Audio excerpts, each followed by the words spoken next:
नमस्कार दोस्तों, Moni official voice में आपका स्वागत है। आज की कहानी है दिल मेरा चाहे। दोस्तों, अगर आप हमारे चैनल पर नए हैं तो चैनल को अभी सब्सक्राइब कर बेल आइकन को प्रेस करना ना भूलें। हम आपके लिए इस तरह की प्यार भरी कहानियाँ लाते रहते हैं। चलिए तो कहानी शुरू करते हैं। हे भगवान, ये अभी तक सो रहे हैं, इन्हें ऑफिस नहीं जाना क्या? पहले तो खुद देर तक सोते रहेंगे, फिर बोलेंगे कि देर हो गई। वो अपने पति के पास बैठ गई। उसके गीले बालों से पानी टपक कर उसके पति के गाल पर गिर रहा था। वो अपनी चूड़ियों के खन खन से अपने पति को उठाने की कोशिश कर रही थी। फिर मीठी सी आवाज़ में बोली, करण जी उठ जाइए, सुबह हो गई है। दिशा ने आवाज़ लगाई। करण लेटे हुए ही पकड़कर उसे अपनी ओर खींचकर दोनों बाहों से जकड़ लेता है। क्या कर रहे हैं करण जी? छोड़िए, कोई आ जाएगा और हम लोगों को ऐसे देखेगा तो क्या सोचेगा? क्या सोचेगा? कोई अब किसी दूसरे की पत्नी को थोड़ी ना बाहों में भर रखा है मैंने। और अपनी पत्नी को छूना, प्यार करना क्राइम है क्या? नहीं, कोई क्राइम नहीं है, पर इसका भी सही वक्त होता है। किसी भी वक्त शुरू मत हो जाया करो रोमांस करना। घर में 3 नौकर हैं, माँ जी हैं, उनमें से कोई हमारे कमरे में आ गया तो कोई नहीं आएगा हमारे रूम में, सब नॉक करके आते हैं। करण जी, मेरा मूड अभी बिल्कुल नहीं है। करण खूबसूरत से चेहरे से बाल पीछे करते हुए कहता है, कोई बात नहीं दिशा, मूड तो मैं बना दूंगा, आप बस आंखें बंद कर लो। नहीं, मुझे बहुत काम है और आप भी ऑफिस के लिए तैयार हो जाइए। छोड़िए, मुझे घर के बहुत काम देखने हैं। चलिए, छोड़िए मुझे। दिशा करण को चूटी काटती है और बाहों से निकल जाती है। करण दिशा के हाथ को पकड़ने के लिए आगे बढ़ता है कि साइड में रखी घड़ी का अलार्म बजने लगता है और करण की आंखें खुल जाती हैं। ओफो, सपना था ये। हेमा रूम में सफाई कर रही होती है। इतना प्यारा सपना था, सारा इस घड़ी ने बजकर तोड़ दिया। आखिर पता नहीं ये सपना कब सच होगा। साहब, सुबह का सपना अक्सर सच होता है। क्या बात कर रही हो हेमा तुम? तुम्हारे मुंह में घी शक्कर। तुम आज मेरे रूम में इतनी जल्दी सफाई क्यों कर रही हो? पहले तुम ये बताओ, मेरे रूम में इतनी सुबह सुबह क्यों आई हो सफाई करने? वो साहब, मुझे आज अपने रिश्तेदार के घर शादी में जाना है, इसीलिए जल्दी कर रही हूँ ताकि जल्दी छुट्टी हो जाए। अच्छा, वैसे दिशा कहाँ है? तुम जाओ और अपनी मेम साहब को रूम में भेज दो। मेम साहब आपके लिए नाश्ता बना रही हैं। ये लीजिए, आ गई मेम साहब। ये कहकर हेमा निकल जाती है वहाँ से, रूम से। कोई काम था मुझसे? धीरे से पूछती है। मैं नहाने जा रहा हूँ, आप कपड़े प्रेस कर देंगी? दिशा कपड़े निकाल के अलमारी से प्रेस करने लगती है। करण बाथरूम से आवाज़ लगाता है, दिशा जरा टॉवल देना, मैं लेना भूल गया था। लाई, ये लीजिए। थोड़ी देर दरवाज़ा खोल कर देती है कि तभी दिशा का पैर फिसलता है। दिशा सीधे बाथरूम के अंदर जाकर गिरती है, पर करण उसे गिरने से बचा लेता है। ठीक हो तुम? दोनों एक दूसरे की आंखों में खोए रहते हैं। दिशा, ये जलने की बदबू कहाँ से आ रही है? मैं बाहर जाकर देखती हूँ। दिशा बाथरूम से बाहर आती है। जो प्रेस वो खड़ी करके गई थी वो शर्ट पर गिर गई। जली शर्ट देखकर दिशा की आंखों में आंसू भर आते हैं। करण बाहर आकर, दिशा क्या जल गया था? आपकी शर्ट। चेहरे की ओर देखते हुए हंसते हुए, तो इसमें रोने वाली क्या बात है? कोई बात नहीं, गलती हो जाती है। एक शर्ट के लिए इतने अमूल्य आंसू बहाने की क्या जरूरत है? आप दूसरी शर्ट प्रेस कर दीजिए। छोटी छोटी बातों पर रोया मत करिए, अच्छी नहीं लगती आप रोती हुई। दिशा दूसरी शर्ट प्रेस कर देती है। ये लीजिए, मैं किचन में जा रही हूँ। करण तैयार होकर हॉल में आ जाता है।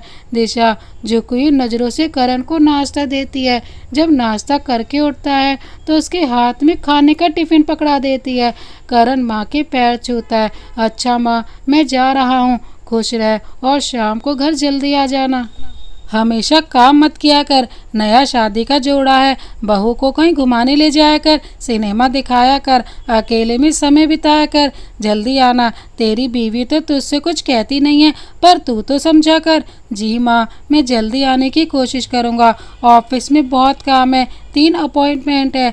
दिशा की ओर मुस्कुराकर देखते हुए ऑफिस निकल जाता है।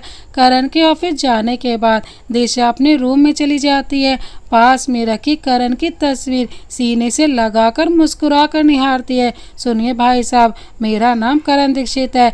ये दिनेश शर्मा जी का घर कहाँ है? ये सामने वाला जिनके घर में भीड़ लगी है। करण बोला। थैंक यू भाई साहब। भीड़ को चीरते हुए करण एक छोटे से घर में चला गया जहाँ बिस्तर पर एक वृद्ध बहुत बीमार लेटे हुए थे, जिंदगी की आखिरी सांसें ले रहे थे। उस शख्स ने करण को देखा तो खांसते हुए उठने की कोशिश करने लगा। वो कोई और नहीं, वही दिनेश शर्मा है। दिनेश बोला, सर आप आइए। दिशा बेटी चाय बना ला। नहीं नहीं, चाय मत लाइए, सिर्फ पानी। करण रोकते हुए, आप लेटे रहिए, उठने की तकलीफ मत कीजिए। दिनेश, सर। दिशा किचन से पानी लाकर करण को देती है और साइड में नजरें झुकाए खड़ी हो जाती है।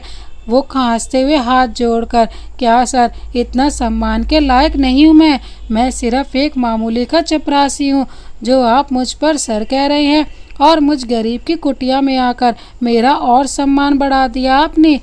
दिनेश जी, आप मेरे ऑफिस में काम करते हैं और आपकी तबीयत खराब है तो आपको देखने आना मेरा फर्ज है। और ये लोग आपके रिश्तेदार हैं क्या? नहीं सर, ये मेरे पड़ोसी हैं। जब पास धन ना हो तो कोई रिश्तेदार नहीं पहुंचता। कहीं मैं उन्हें अपनी बेटी की जिम्मेदारी ना दे दूं, इसीलिए नहीं आए। मुझे बस अपनी बेटी की चिंता है, क्या होगा मेरे बाद इसका। मेरे अलावा कोई नहीं है। जमाना इतना खराब है, मेरी बेटी कैसे अकेली रहेगी? जब अपने ही साथ नहीं है तो गैरों से कैसे कोई उम्मीद लगा लो? कुछ नहीं होगा आपको, मैं आपका इलाज कराऊंगा। नहीं सर, अब कोई फ़ायदा नहीं है। जब ऊपर से बुलावा आया है तो किसी हकीम की दवा नहीं लगेगी। और जोर जोर से खांसते हुए रोने लगते हैं। दिनेश जी, आप रोइए मत, और आपको अपनी बेटी की चिंता करने की कोई ज़रूरत नहीं है। अगर आपको ऐतराज़ ना हो तो मैं आपकी बेटी का ख्याल रखूँगा, किसी चीज़ की कमी महसूस नहीं होने दूँगा। आपको और आपकी बेटी को ऐतराज़ ना हो तो मैं आपकी बेटी से शादी करूँगा।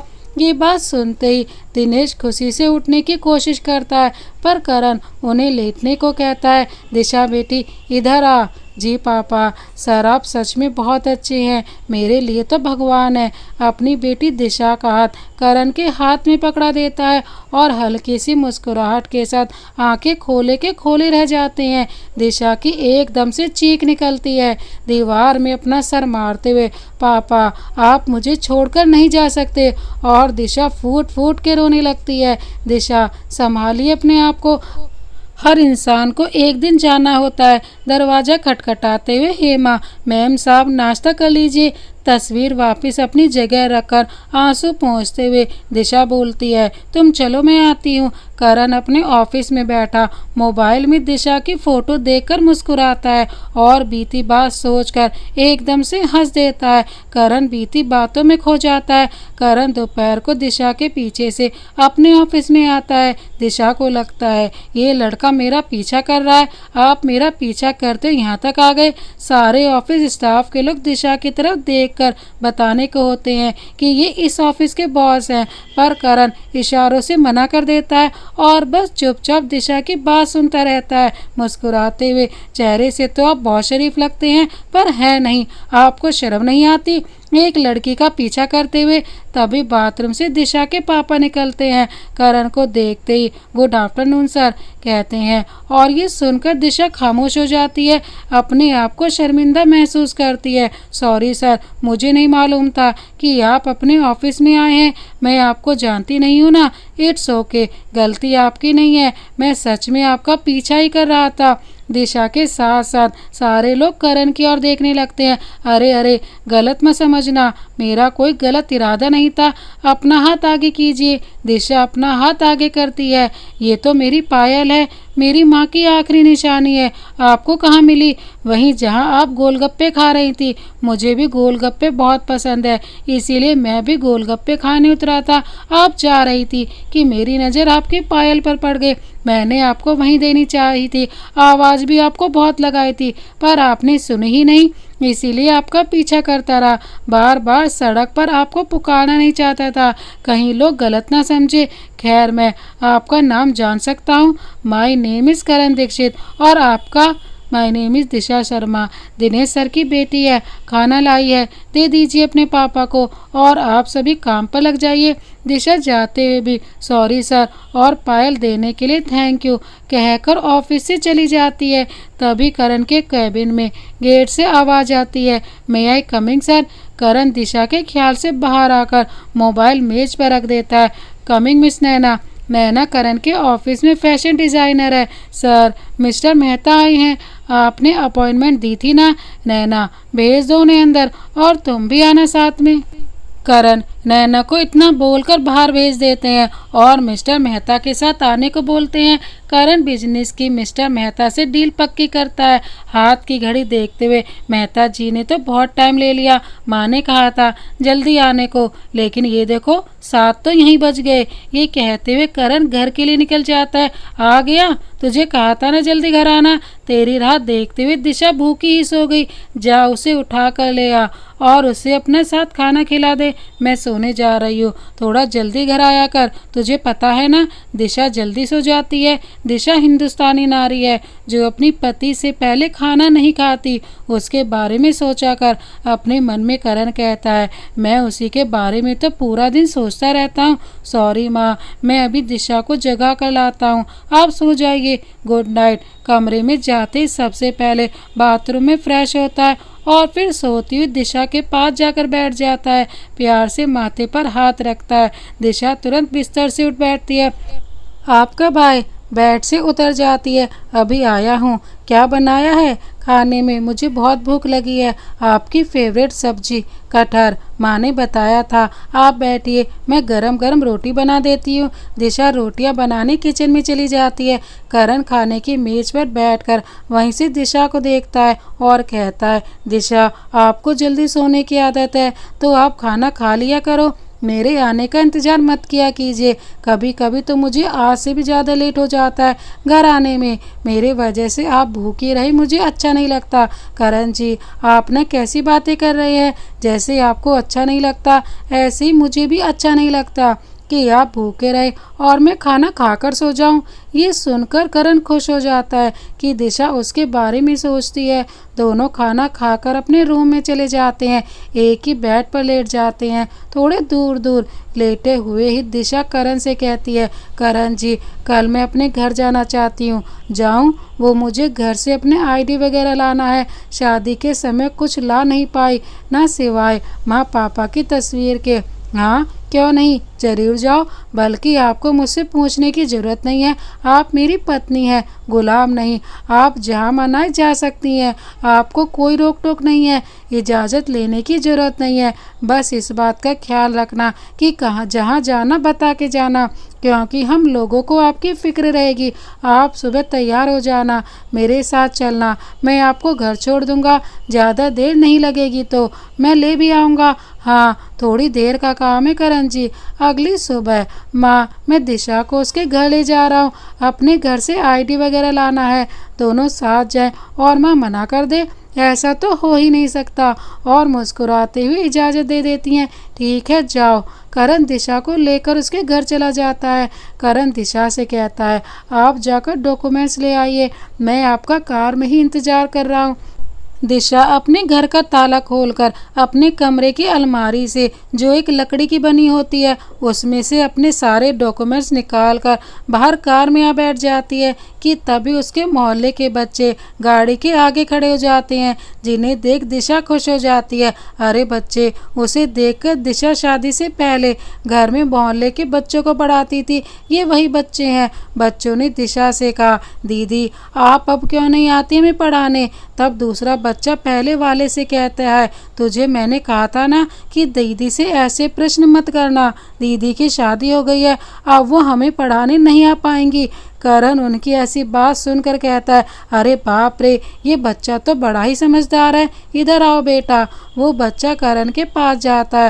आई एम सॉरी बेटा, मुझे नहीं पता था कि आपकी दीदी आपको ट्यूशन देती हैं और इसीलिए आपकी दीदी आगे से रोज़ यहाँ आएंगी आपको पढ़ाने। बच्चा खुश होकर बोला, क्या सच दीदी? फिर करण ने दिशा से कहा, दिशा, आप माना कि मुझसे ज़्यादा बात नहीं करती, पर इस बारे में बता सकती थी। मैंने तो आपको पहले ही कहा है कि आपका जहाँ मन आए आ जा सकती हैं, तो आप यहाँ इन बच्चों के लिए आ सकती हैं। देखो ये बच्चे तुम्हें कितना प्यार करते हैं। सॉरी करण जी, मुझे लगा कि आप इसके लिए इजाज़त नहीं देंगे। और बच्चों, तुम्हें भी सॉरी, मैं कल से आ जाऊंगी तुम्हें पढ़ाने के लिए। सारे बच्चे ये सुनकर बहुत खुश हो जाते हैं। तो करण कहता है, कल से क्यों, आज से इन बच्चों को ट्यूशन दो, इनका सिलेबस पूरा कराओ। वैसे आप इन्हें पैसों में पढ़ाती हैं। तभी एक बच्चा कहता है, नहीं दीदी फ्री पढ़ाती हैं। अरे वाह, इतने नेक काम के लिए इजाज़त क्यों नहीं देता। इसके लिए तो ना मैं और ना माँ कभी ना करेंगी। आप उतर जाइए, मैं ड्राइवर को भेज दूंगा कि आपको घर ले आएगा। माँ को आपके बारे में फ़ोन पर बता दूंगा। जी करण जी, एंड थैंक यू। करण मुस्कुराकर गाड़ी स्टार्ट कर वहाँ से निकल जाता है। माँ को दिशा के बारे में बता देता है फ़ोन पर, तो उसकी माँ इस बात से कोई एतराज़ नहीं उठाती। दिशा अपने घर में बच्चों को ट्यूशन देने लगती है। दिशा के घर के सामने से उसे अपनी दोस्त गीता का घर साफ दिखाई देता है। बच्चों को पढ़ाते हुए उसकी नज़र एक अपनी दोस्त गीता पर पड़ती है, जो अपने ससुराल से मायके आई हुई है। उसे देखकर दिशा खुश हो जाती है कि इतने दिनों बाद अपनी दोस्त से मिल पाएगी। अच्छा बच्चों, आज के लिए इतना ही, पर कल इतनी जल्दी नहीं आना। कल से दोपहर के 2 बजे आऊँगी, आप लोग भी तभी आ जाना। जाओ घर। बच्चों को भेजकर दिशा गीता से मिलने उसके घर चली जाती है। दिशा गीता की माँ को नमस्ते कहती है। गीता की माँ, नमस्ते दिशा, कैसी हो तुम? तुम्हें देखकर लगता है कि तुम अपने ससुराल में बहुत खुश हो। जी आंटी जी, आप लोग कैसे हैं? और गीता, मैंने अभी उसे अपने घर, गीता को यहाँ देखा था।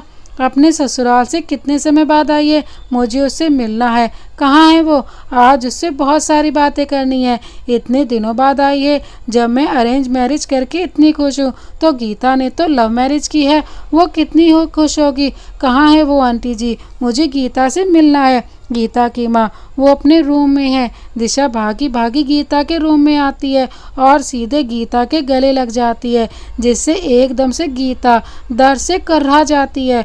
तो दिशा पूछती है, क्या हुआ? और देखती है कि उसके शरीर पर मारने के घाव होते हैं। घाव देख दिशा उससे पूछती है कि ये सब घाव कैसे? पहले तो गीता बताती नहीं है, पर जब दिशा अपनी कसम देती है तो गीता बताती है, ये सब हाल मेरा उसके पति साहिल ने किया है। उसी ने परसों गीता को मारा पीटा था। दिशा ने कहा, क्यों गीता, साहिल तो तुम्हें बहुत प्यार करता है, तो उसने ये तेरा कैसे और क्यों किया? मैं कितने गर्व से कहती थी कि साहिल और मर्दों की तरह नहीं है, जिससे प्यार करने वाला वो तो सबसे अलग है। मगर शादी के बाद पता चला कि सारे लड़के एक जैसे होते हैं। हाँ दिशा, साहिल बहुत प्यार करता था, पर अब नहीं, अब उसकी मोहब्बत कोई और है। मैं तो नाम की पत्नी हूँ, और उसकी सबसे बड़ी गलती, सच कहूँ तो उसने मुझे नहीं, मेरी खूबसूरती से प्यार किया। उसका प्यार सुंदरता से शुरू होकर बिस्तर पर खत्म हो गया। शादीशुदा होकर दूसरी लड़की के सपने देखता है। परसों मैंने साहिल को रंगे हाथ पार्क में देख लिया था, दूसरी लड़की के साथ। जब मैं उसी रास्ते सब्जी लेने गई थी और घर जाकर मैंने उससे पूछा, उसने मुझसे यही सब बोला कि मुझसे शादी करना उसकी सबसे बड़ी भूल थी। और मैंने ये बात जब अपने सास ससुर को बताई तो उन्होंने भी कुछ नहीं कहा, बल्कि सब मुझे ही दोष देने लगे कि ज़रूर तुम साहिल का ख्याल नहीं रखती होगी, तभी तो पति बाहर मुँह मार रहा है। लेकिन मैं जानती हूँ कि हर रोज़ उसका ये अत्याचार झेल रही हूँ। असल में तो साहिल उन मर्दों में से है जो औरतों को अपने प्यार की जूती समझते हैं और नारी को भोग की वस्तु समझते हैं। मैंने साहिल से कहा भी कि उस लड़की को छोड़ दो, मेरी ज़िंदगी मत बर्बाद करो। मैं तो बहुत ही भड़क गया, कहने लगा अपनी औकात में रहो, और मुझे खूब मारा पीटा। इसीलिए मैं यहाँ माँ के घर आ गई थी, क्योंकि मुझे अब वहाँ नहीं रहना है। तभी दिशा के फ़ोन पर ड्राइवर का फ़ोन आता है कि वो गाड़ी लेकर आ गया है घर ले जाने के लिए। अच्छा गीता, कल बात करते हैं, अब मैं यहाँ रोज़ बच्चों को पढ़ाने आऊँगी, अभी फ़िलहाल जाना होगा। ड्राइवर आया है लेने, अपना ख्याल रखना, बाय। दिशा कार में बैठकर घर के लिए निकल जाती है। और सारे रास्ते गीता के बारे में सोचती है अपने मन में कि क्या सच में सभी मर्द एक जैसे होते हैं। गीता की कहानी दिशा को थोड़ा डरा रही थी, कहीं करण जी तो ऐसे नहीं निकलेंगे। गीता की शादी लव मैरिज हुई थी, साहिल को पहले से ही जानती थी, फिर भी असली चेहरा साहिल का पहचान ना सकी। फिर मेरी तो अरेंज मैरिज हुई है और कैसे हालातों में हुई है। मेरे पापा को वादा देने और मुझे सारा देने के एहसान में पति होने का हक न जताने लगे। दिशा का दिल कभी हाँ में तो कभी ना में अटका हुआ, फिर फाइनली ठान लेती है अभी तो फिलहाल ऐसा कुछ नहीं है, जब होगा तब देखा जाएगा। ऐसे कैसे करण जी पर अपनी राय बना लूं। मैडम घर आ गया, ड्राइवर बोला। दिशा कार से नीचे उतर जाती है। दिशा आ गई बेटा, माँ आपको कोई काम था मुझसे? सॉरी लेट हो गई वो मैं। हाँ मुझे मालूम है तुम बच्चों को पढ़ाती हो, करण ने बता दिया था मुझे। ऑफिस पहुंचकर उसका फ़ोन आया था और उसने तुम्हारे बारे में मुझे बता दिया और मुझे कोई ऐतराज़ नहीं है। अच्छा तुम खाना खा लो, सुबह से कुछ नहीं खाया होगा। नहीं माँ मुझे भूख नहीं है, मैं थोड़ा आराम कर लेती हूँ। ये कहकर दिशा अपने रूम में चली जाती है। अच्छा ठीक है जाओ। दिशा का बाकी का सारा दिन गीता के बारे में सोच सोच कर निकल जाता है। रात में भी बिस्तर पर करवट बदलती रहती है और काफ़ी देर बाद आंख लग जाती है। दिशा शीशे में अपने आप को देखकर बाल में कंघी कर रही होती है और तभी करण पीछे से आता है और दिशा की कमर में हाथ डाल लेता है। दिशा डरते हुए करण को अपने आप से दूर धक्का दे देती है और कहती है क्या कर रहे हैं करण जी? तो करण कहता है क्या कर रहा हूँ? वही कर रहा हूँ जो एक पति अपनी पत्नी के साथ करता है, इसमें कोई बुराई नहीं है। आपको छूने का हक है मेरा, आखिर पति हूँ तुम्हारा। आखिर कब तक अपने पापा के मरने का शौक मनाओगी? अब मेरे बारे में भी सोचो। कहते हुए दिशा को गोद में उठा लेता है और बिस्तर पर रख देता है। करण जी होश में आइए, आपने शराब पी है क्या? दूर हटो नहीं तो मैं शोर मचा दूंगी। दिशा शोर मचाकर कोई फायदा नहीं होगा, ये मेरा घर है और पति पत्नी के बीच में माँ आकर क्या करेगी? बेहतर यही होगा कि हम अपने आगे के बारे में सोचें और पति पत्नी के रिश्ते को आगे बढ़ाएं। नहीं करण जी आप ऐसा नहीं कर सकते।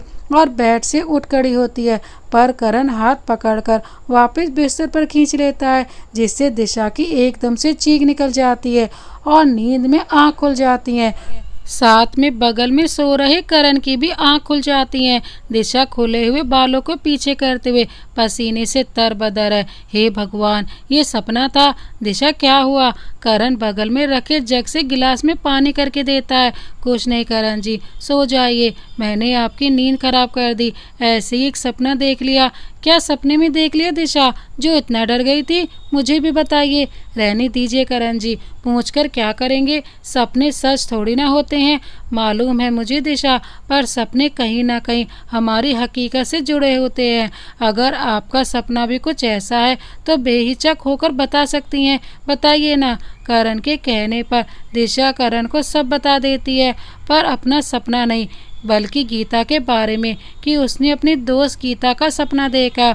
अपना सपना इसलिए नहीं बताती कि करण क्या सोचेगा कि मैं उसके बारे में ऐसा घटिया सोचती हूँ, इसीलिए करण से झूठ कहती है। करण जी मैंने देखा कि मेरी दोस्त गीता ने सुसाइड कर लिया, इसीलिए डर गई। पर दिशा आपको दोस्त सुसाइड क्यों करेगी? उसे कोई दिक्कत है क्या? क्या उसके जीवन में कोई परेशानी है?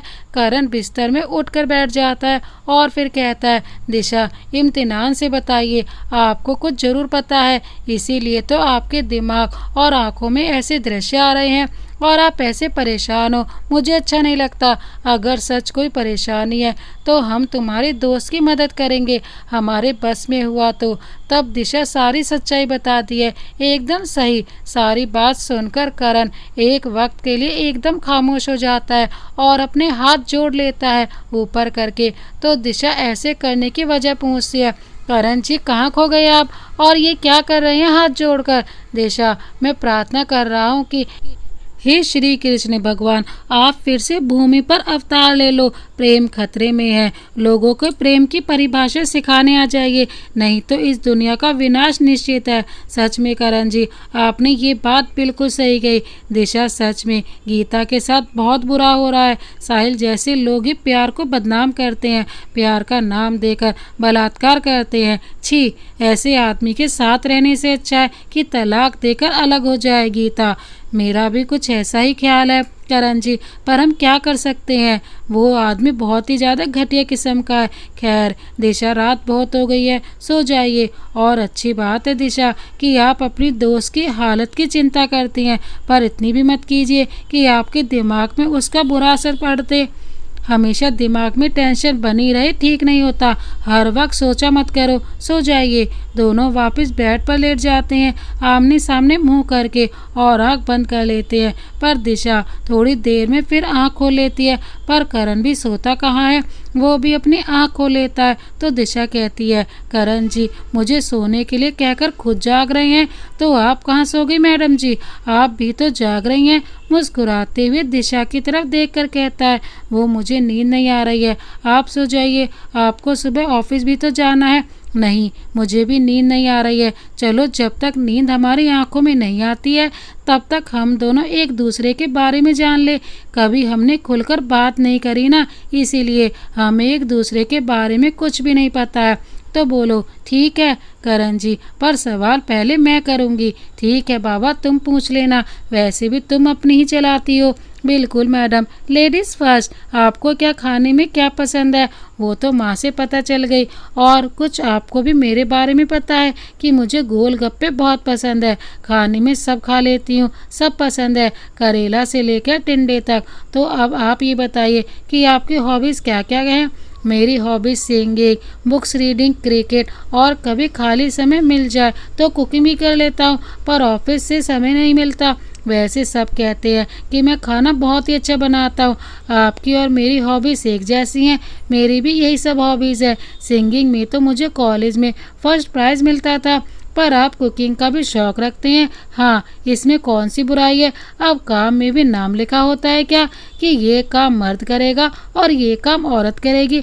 अब आपको भी तो क्रिकेट पसंद है, और मैंने सुना है कि लड़कियों को ज़्यादा क्रिकेट भाता नहीं है, पर आपको पसंद है।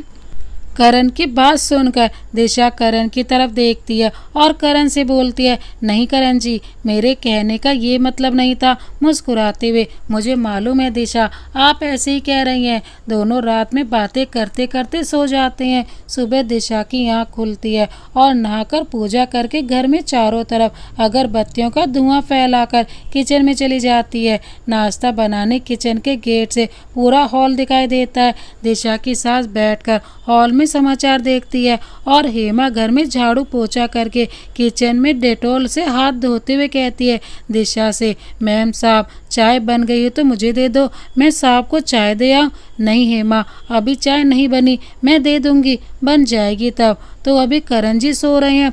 दिशा के मुंह से ऐसे शब्द सुनकर बाहर बैठी सास और हेमा दिशा को देखने लगती हैं अचंभे से कि दिशा पहली बार कह रही है चाय करण को देने को, नहीं तो हमेशा हेमा लेकर जाती थी। दोनों दिशा को देख मन ही मन मुस्कुराती हैं। फिर हेमा कहती है, मैम साहब ये वक्त तो साहब का तैयार होने का है, उन्हें ऑफिस के लिए लेट नहीं हो जाएगा। फिर दिशा कहती है, तो क्या हुआ, आज लेट चले जाएंगे, कौन सा उन्हें खुद के ऑफिस में कोई डांट लगाएगा। करण की माँ दोनों की बात सुनती है और मुस्कुराती हुई हेमा को अपने पास बुलाती हैं। हेमा इधर आ, जाकर माली से कह कि घर के बगीचों से फूलों को तोड़कर एक प्यारा सा गुलदस्ता तैयार करके दे। जी मालकिन, अभी लाई। थोड़ी देर में हेमा माली से गुलदस्ता बनवा के ले आती है। ये लीजिए मालकिन, गुलदस्ता सुंदर बना है ना। हाँ हाँ, बहुत सुंदर है, जा दिशा को दे दे, अपने रूम में सजा लेगी। आवाज़ लगाते हुए, दिशा नाश्ता हेमा को दे दो, तुम अपने रूम में ये फूल रखाओ। पर क्यों माँ जी? अच्छा ठीक है, लाओ दो। हेमा तुम नाश्ता देखो, फूलों को अपने रूम में दिशा गुलदस्ते में सजा देती है। करण अभी सो रहा होता है तो दिशा उसके पास आकर बैठ जाती है और कल रात कहीं करण की बात सोच सोच कर मुस्कुराती रहती है और अपने मन में कहती है, मैं गीता की बात सुनकर ऐसे ही डर रही थी। सच में करण जी, साहिल जैसे बिल्कुल नहीं है। जैसे हाथ की पांचों उंगलियां एक सी नहीं होती, वैसे ही हर आदमी एक सा नहीं होता और मैंने इनके लिए ऐसे विचार अपने मन में लाए।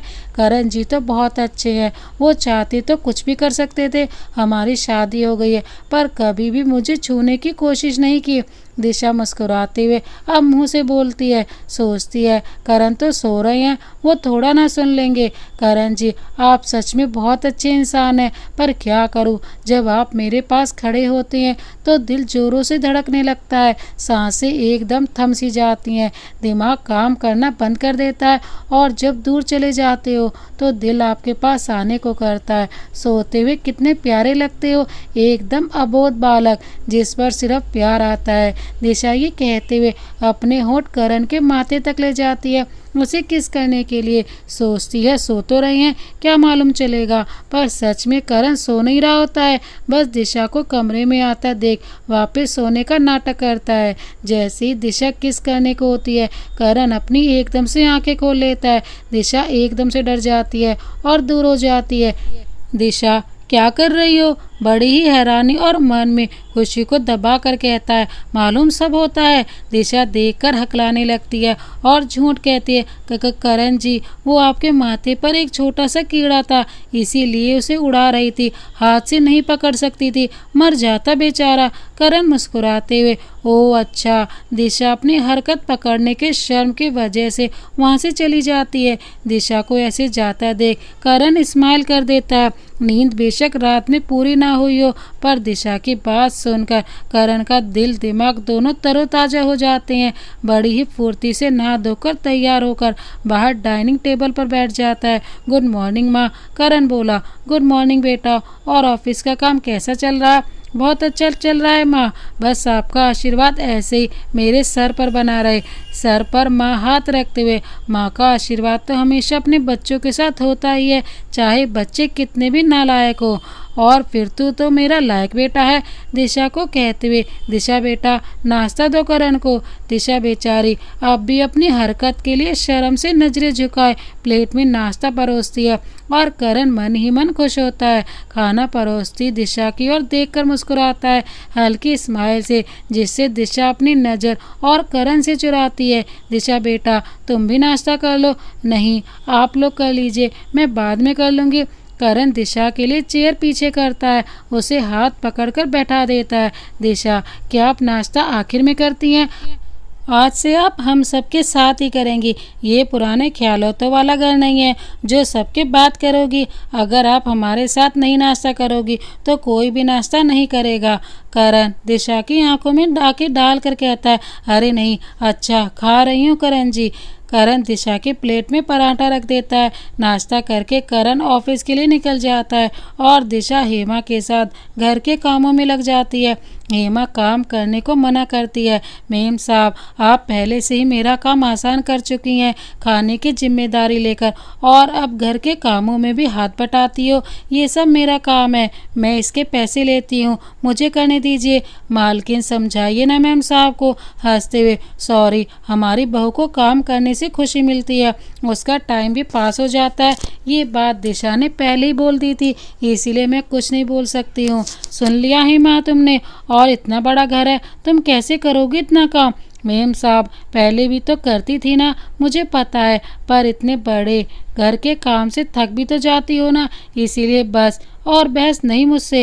हेमा दिशा को छेड़ते हुए मालकिन से कहती है, देख रही है मालकिन, आप पर और मुझ पर तो दिशा मैम साहब ऐसे हक से हम पर हुक्म चलाती हैं, मगर देखो करण साहब के सामने कैसे भीगी बिल्ली बन जाती हैं। और आज तो बाप रे, बिल्कुल करण साहब से नजरें ही नहीं मिला रही थी शर्म के मारे। क्या बात है, हमें भी तो बताओ। दिशा ऐसी बात सुनकर शर्मा जाती है और जाकर अपनी सास से कहती है, माँ देखिए ना कैसे कह रही है हेमा, मैं इसकी हेल्प करवा रही हूँ और ये उल्टा मेरी ही टांग खींच रही है। देखिए ना, आप ही कुछ समझाइए हेमा को। जाओ, मैं नहीं करवा रही काम। मुस्कुराकर डांटते हुए, हेमा मेरी बहू को परेशान करना बंद कर, चल जाकर काम कर। और दिशा, तुम्हें भी तो जाना है ना बच्चों को पढ़ाने, जाओ ड्राइवर ले जाएगा तुम्हें। जी माँ जी। दिशा को ड्राइवर दिशा के घर ले जाता है और वापसी के लिए वहीं क्लास खत्म होने का इंतजार करता है। दिशा अपने घर का ताला खोलती है, पर्स से चाबी निकाल कर, और थोड़ी ही देर में बच्चे भी दिशा से ट्यूशन पढ़ने आते हैं। दिशा बच्चों को ट्यूशन पढ़ाने लगती है। बच्चों को पढ़ाते वक्त कभी वह बच्चों की तरफ देखती तो कभी गीता के घर की तरफ, अपने मन में कहते हुए, करण जी बिल्कुल ठीक कह रहे थे, साहिल जैसे आदमी से गीता को तलाक ले लेना चाहिए। मैं गीता से इस बारे में बात जरूर करूंगी। क्लास खत्म होने के बाद दिशा बच्चों को पढ़ा ही रही होती है कि उसकी नज़र गीता के घर पर जाती है। गीता के घर के आगे कोई बाइक सवार अपनी बाइक रोकता है। बाइक से उतरकर अपना हेलमेट बाइक के हैंडल पर लटकाकर अंदर चला जाता है, पर दिशा हेलमेट उतारते हुए आदमी को पहचान लेती है। वो कोई और नहीं बल्कि साहिल ही होता है, गीता का पति, गीता का अय्याश पति। शक्ल से शरीफ पढ़ा लिखा तो था ही, लगता था कि कितना अच्छा इंसान है, पर असल में है नहीं। गीता की माँ गीता को खुद बाहर से लेकर अंदर जाती है, पर कुछ ही देर बाद गीता के घर से शोर की आवाज़ आती है। शोर सुनकर एक बच्चा कहता है, लगता है गीता दीदी के घर झगड़ा हो रहा है। तब दिशा कहती है, बच्चों आप लोग यहीं बैठकर पढ़ाई करो, कोई बाहर मत आना। बच्चे लड़ाई नहीं देखते, और कान भी बंद कर लो, मैं देख कर आती हूँ। ठीक है, सारे बच्चे ओके दीदी कहते हैं। दिशा अपने घर से निकलकर सीधा गीता के घर जाती है। वहाँ देखती है कि गीता को साहिल लेने आया है, पर गीता नहीं जाना चाहती। साहिल ही नहीं, गीता के माँ बाप भी साहिल की साइड होते हैं और अपनी बेटी गीता को साहिल के साथ जाने को मना रहे हैं। ऐसा जुल्म एक बेगुनाह पर होते हुए दिशा भला कैसे रह पाती। इसीलिए उनके आपसी मामले में बोल पड़ती है, जब गीता नहीं जाना चाहती तो जबरदस्ती क्यों ले जाना चाहते हो। और अंकल आंटी, आपको नहीं पता साहिल ने गीता के साथ कैसा जानवरों जैसा बर्ताव किया है।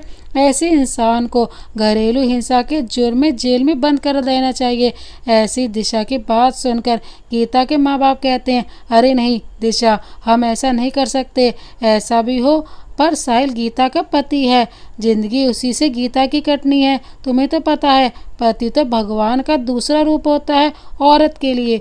दिशा हंसते हुए साहिल की ओर देखकर ताली बजाते हुए कहती है, ये और भगवान? क्यों आंटी जी, भगवान को गाली दे रही हो? साहिल पहले इंसान ही बन जाए वही काफ़ी है। दिशा की ऐसी बातों से साहिल को बहुत गुस्सा आ जाता है और दिशा से कहता है, देखो दिशा, अपने काम से मतलब रखो। तुम गीता की दोस्त तो बहन नहीं हो जो इस घर के मामले में अपनी नाक घुसा रही हो। अपने काम से मतलब रखो, दूसरे के काम में टांग मत अड़ाओ, समझी? गुस्साऊंगी क्या कर लोगे? मुझ पर भी गीता की तरह हाथ उठाओगे? क्योंकि तुम्हारी नज़र में औरत तो कुछ होती ही नहीं है ना। देखो, मैं अपनी बीवी को लेने आया हूँ, किसी की बकवास सुनने नहीं आया हूँ। अगर आज ये मेरे साथ नहीं चलेगी तो कभी नहीं इसे लेने आऊँगा। फिर संभालना अपनी बेटी को, मेरा कुछ नहीं, लोग तुम्हारी बेटी को गलत कहेंगे। और इस दिशा से भी कह दो हमारे मामले में ना बोले। साहिल ने गीता के माँ बाप को ऐसे धमकी दी तो गीता के माँ बाप दिशा को चुप रहने को कहते हैं। देखो दिशा, तुम वक्त की नजाकत को समझो, मेरी बेटी की जिंदगी बर्बाद हो जाएगी। इस बात पर दिशा कहती है, तो अब कौन सा आबाद है? आपका दामाद ये किसी और से दिल भी लगा बैठा है, आपकी बेटी को क्या प्यार देगा? आपने गीता की हालत देखी है ना, कितना मारा पीटा था। दिशा बेटा, लड़ाई झगड़े मारपीट हर घर में होती है। और रही बात दूसरी लड़की की, तो जमाई जी छोड़ देंगे उसको? साहिल से पूछती हुई दिशा की माँ, है ना जमाई जी? साहिल सबके सामने गीता को ले जाने के लिए झूठ बोल देता है, हाँ छोड़ दूंगा। पर दिशा फिर भी साहिल के साथ गीता को भेजने के फेवर में नहीं हुई। गीता भी नहीं जाना चाहती थी, पर गीता के माँ बाप बार बार गीता को जाने के लिए दबाव डालते हैं और आखिर में गीता मान जाती है। जब गीता के माँ बाप ये कहते हैं कि अगर तू नहीं गई अपने ससुराल तो हमारा मरा मुँह देखेगी, अब क्या करे। गीता मानना तो था ही। ऐसी बात सुनकर माँ बाप से ठीक है माँ पापा मैं जा रही हूँ। गीता आंसू भरते हुए दरवाजे की ओर बढ़ने लगी तो दिशा हाथ पकड़कर रोक लेती है। नहीं गीता, वहाँ तुम कैसे जा सकती हो, तुम सब कुछ जानती हो। अरे तुम पढ़ी लिखी लड़की ही ऐसे कैसे नाइंसाफी सह सकती हो, तुम भी इंसान हो। ये दुनिया जितनी मर्दों की है उतनी औरतों की भी है। नहीं दिशा, साहिल को मैंने ही पसंद किया था, पर मुझे नहीं पता था कि साहिल ऐसा होगा। और फिर अब कोई बात नहीं, रहने दो। इंसाफ कोई हक नहीं चाहिए। जब अपनों का साथ नहीं है तो दूसरों की क्या उम्मीद करूं। पड़ी रहूंगी किसी कोने में। छोड़ दो दिशा मेरा हाथ, जाने दो। लाख कहने पर गीता का हाथ नहीं छोड़ती दिशा, जिससे साहिल को गुस्सा आ जाता है। जबरदस्ती दिशा के हाथ से गीता का हाथ छुड़ा लेता है। दिशा वापस उसका हाथ पकड़ने को जाने को होती है। साहिल दिशा को धक्का मार देता है। दिशा दूर जाकर गिरती है। दिशा की कलाई पर जमीन की घसीट लग जाती है तो गीता चिल्लाती है और दिशा को उठाने के लिए आगे बढ़ती है। दिशा तो ठीक है, तुम बाइक पर बैठो, साहिल ने गीता को रोकते हुए कहा। पास में ड्राइवर कार लेकर खड़ा सारी बात सुन और देख रहा होता है। पास जाकर दिशा को उठाता है और गुस्से से साहिल को मारने के लिए आगे आता है, पर दिशा रोक लेती है। साहिल गीता को अपने साथ बाइक पर बैठा कर ले जाता है। दिशा की जमीन की घसीट से कलाई पर चोट और खून बहने लगता है। गिरने से थोड़ी पैर में मोच भी आ जाती है। दिशा अपने घर जाकर बच्चों की छुट्टी कर देती है और घर में ताला लगाकर कार में बैठ जाती है घर जाने के लिए, और ड्राइवर को इस बारे में घर पर बताने से मना कर देती है। ड्राइवर दिशा को वादा दे देता है कि वो करण साहब या मालकिन को कुछ नहीं बताएगा। कुछ ही देर में दिशा का घर आ जाता है और दिशा घर के अंदर चली जाती है। माँ अपने रूम में होती है। दिशा सीधे अपने रूम में चली जाती है। दिशा के आने के ठीक 5 मिनट बाद करण भी घर आ जाता है। दिशा बोली, करण जी आप इतनी जल्दी आज? हाँ दिशा, मैंने सोचा आज मैं खाना बनाऊंगा सबके लिए, कैसा रहेगा? दिशा के हाथ में दर्द और पैर की मोच में भी दर्द होता है, इसलिए कहती है ठीक है करण जी, वैसे भी अपने और हेमा के हाथ का खाना खाकर ऊब गई हूँ, आज आपके हाथ का हो जाए खाना।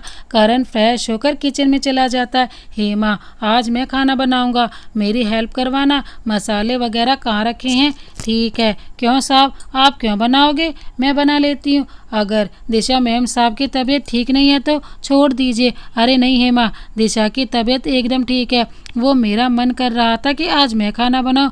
अच्छा तो फिर ठीक है, आप सब्जियां काटना शुरू करो, मैं सारे मसाले के डिब्बे सामने रख देती हूँ, जब खाना बन जाएगा उठाकर रख दूंगी। तभी करण की माँ अपने कमरे से बाहर आती हैं। करण को खाना बनाते देख पूछती है, क्या हुआ करण, इतनी जल्दी कैसे आ गया और तू क्यों खाना बना रहा है? दिशा की तबीयत ठीक नहीं है क्या?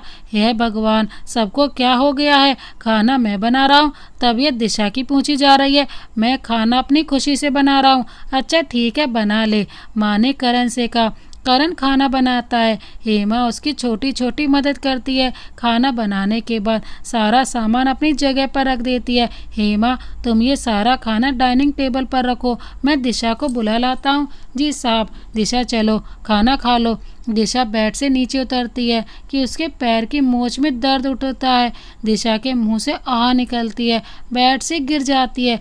तब करण दिशा की कलाई पकड़कर उठाता है तो फिर से आह निकलती है दिशा के मुंह से। फिर उसकी नज़र दिशा के पैर और कलाई पर पड़ती है, जिसे देख करण इन चोटों के बारे में पूछता है। दिशा ये चोट आपको कैसी लगी? बिना सांस लिए 4-5 बार पूछता है। दिशा को कोई बहाना मिलता नहीं है तो ये कह देती है कि उसका एक्सीडेंट हो गया। कहने के बाद सोचती है, हाय ये मैंने क्या कह दिया। ये सुनकर करण भड़क जाता है। वो समझ जाता है जरूर ड्राइवर ने गाड़ी ठीक से चलाई नहीं होगी, बल्कि ऐसा कुछ नहीं था। करण चिल्लाते हुए ड्राइवर को बुलाता है, सतीश सतीश। ड्राइवर सतीश भागा भागा बाहर से करण के कमरे में आता है। साथ में सारे घर के लोग भी ऐसे चिल्लाते हुए देख करण से पूछती है, माँ करण बेटा क्यों इतना चिल्ला रहा है, क्या किया है सतीश ने? ये तो सतीश ही बताएगा कैसे गाड़ी चलाता है। देखिए माँ, दिशा को कितनी चोट आई है, पता नहीं कैसे गाड़ी चलाता है। ड्राइवर समझ जाता है कि दिशा मैडम ने एक्सीडेंट का बहाना बनाया है, पर दिशा को ड्राइवर ने वादा किया था कि वो घर पर कुछ नहीं बताएगी, इसीलिए खड़े खड़े सुनता रहता है। माँ दिशा की चोट देखते हुए कहती है सतीश से, सतीश तुम पीकर गाड़ी चला रहे थे? ड्राइवर को चुपचाप खड़े सुनते देख दिशा से रहा नहीं जाता तो एक और झूठ बोल देती है, करण जी सतीश भैया को मत डांटिए, उनकी कोई गलती नहीं है, आप पहले मेरी बात तो सुन लीजिए।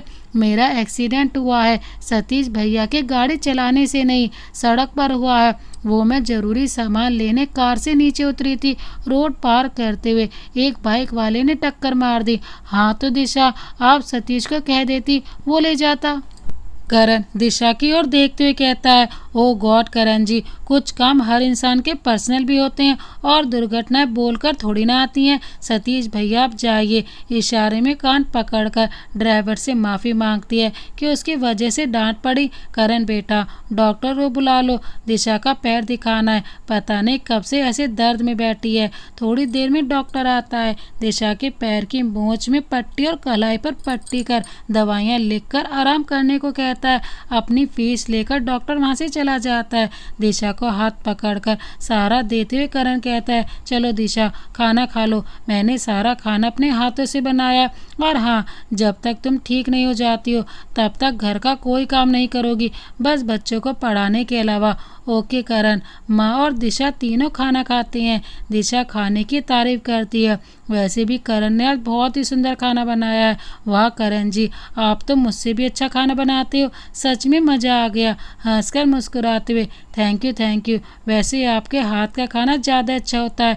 माँ हंसते हुए कहती है, अरे बस तारीफ बाद में करना, पहले खा लो, तुम दोनों ही अच्छा खाना बना लेते हो। करण जल्दी से खाना खाकर खड़ा हो जाता है, मेरा पेट भर गया, मैं दिशा की दवाइयाँ ले आता हूँ, खाना खाने के बाद दिशा को खानी है। ठीक है बेटा, जल्दी आना। करण की जेब में दवाई लिखा पर्चा पहले से ही होता है।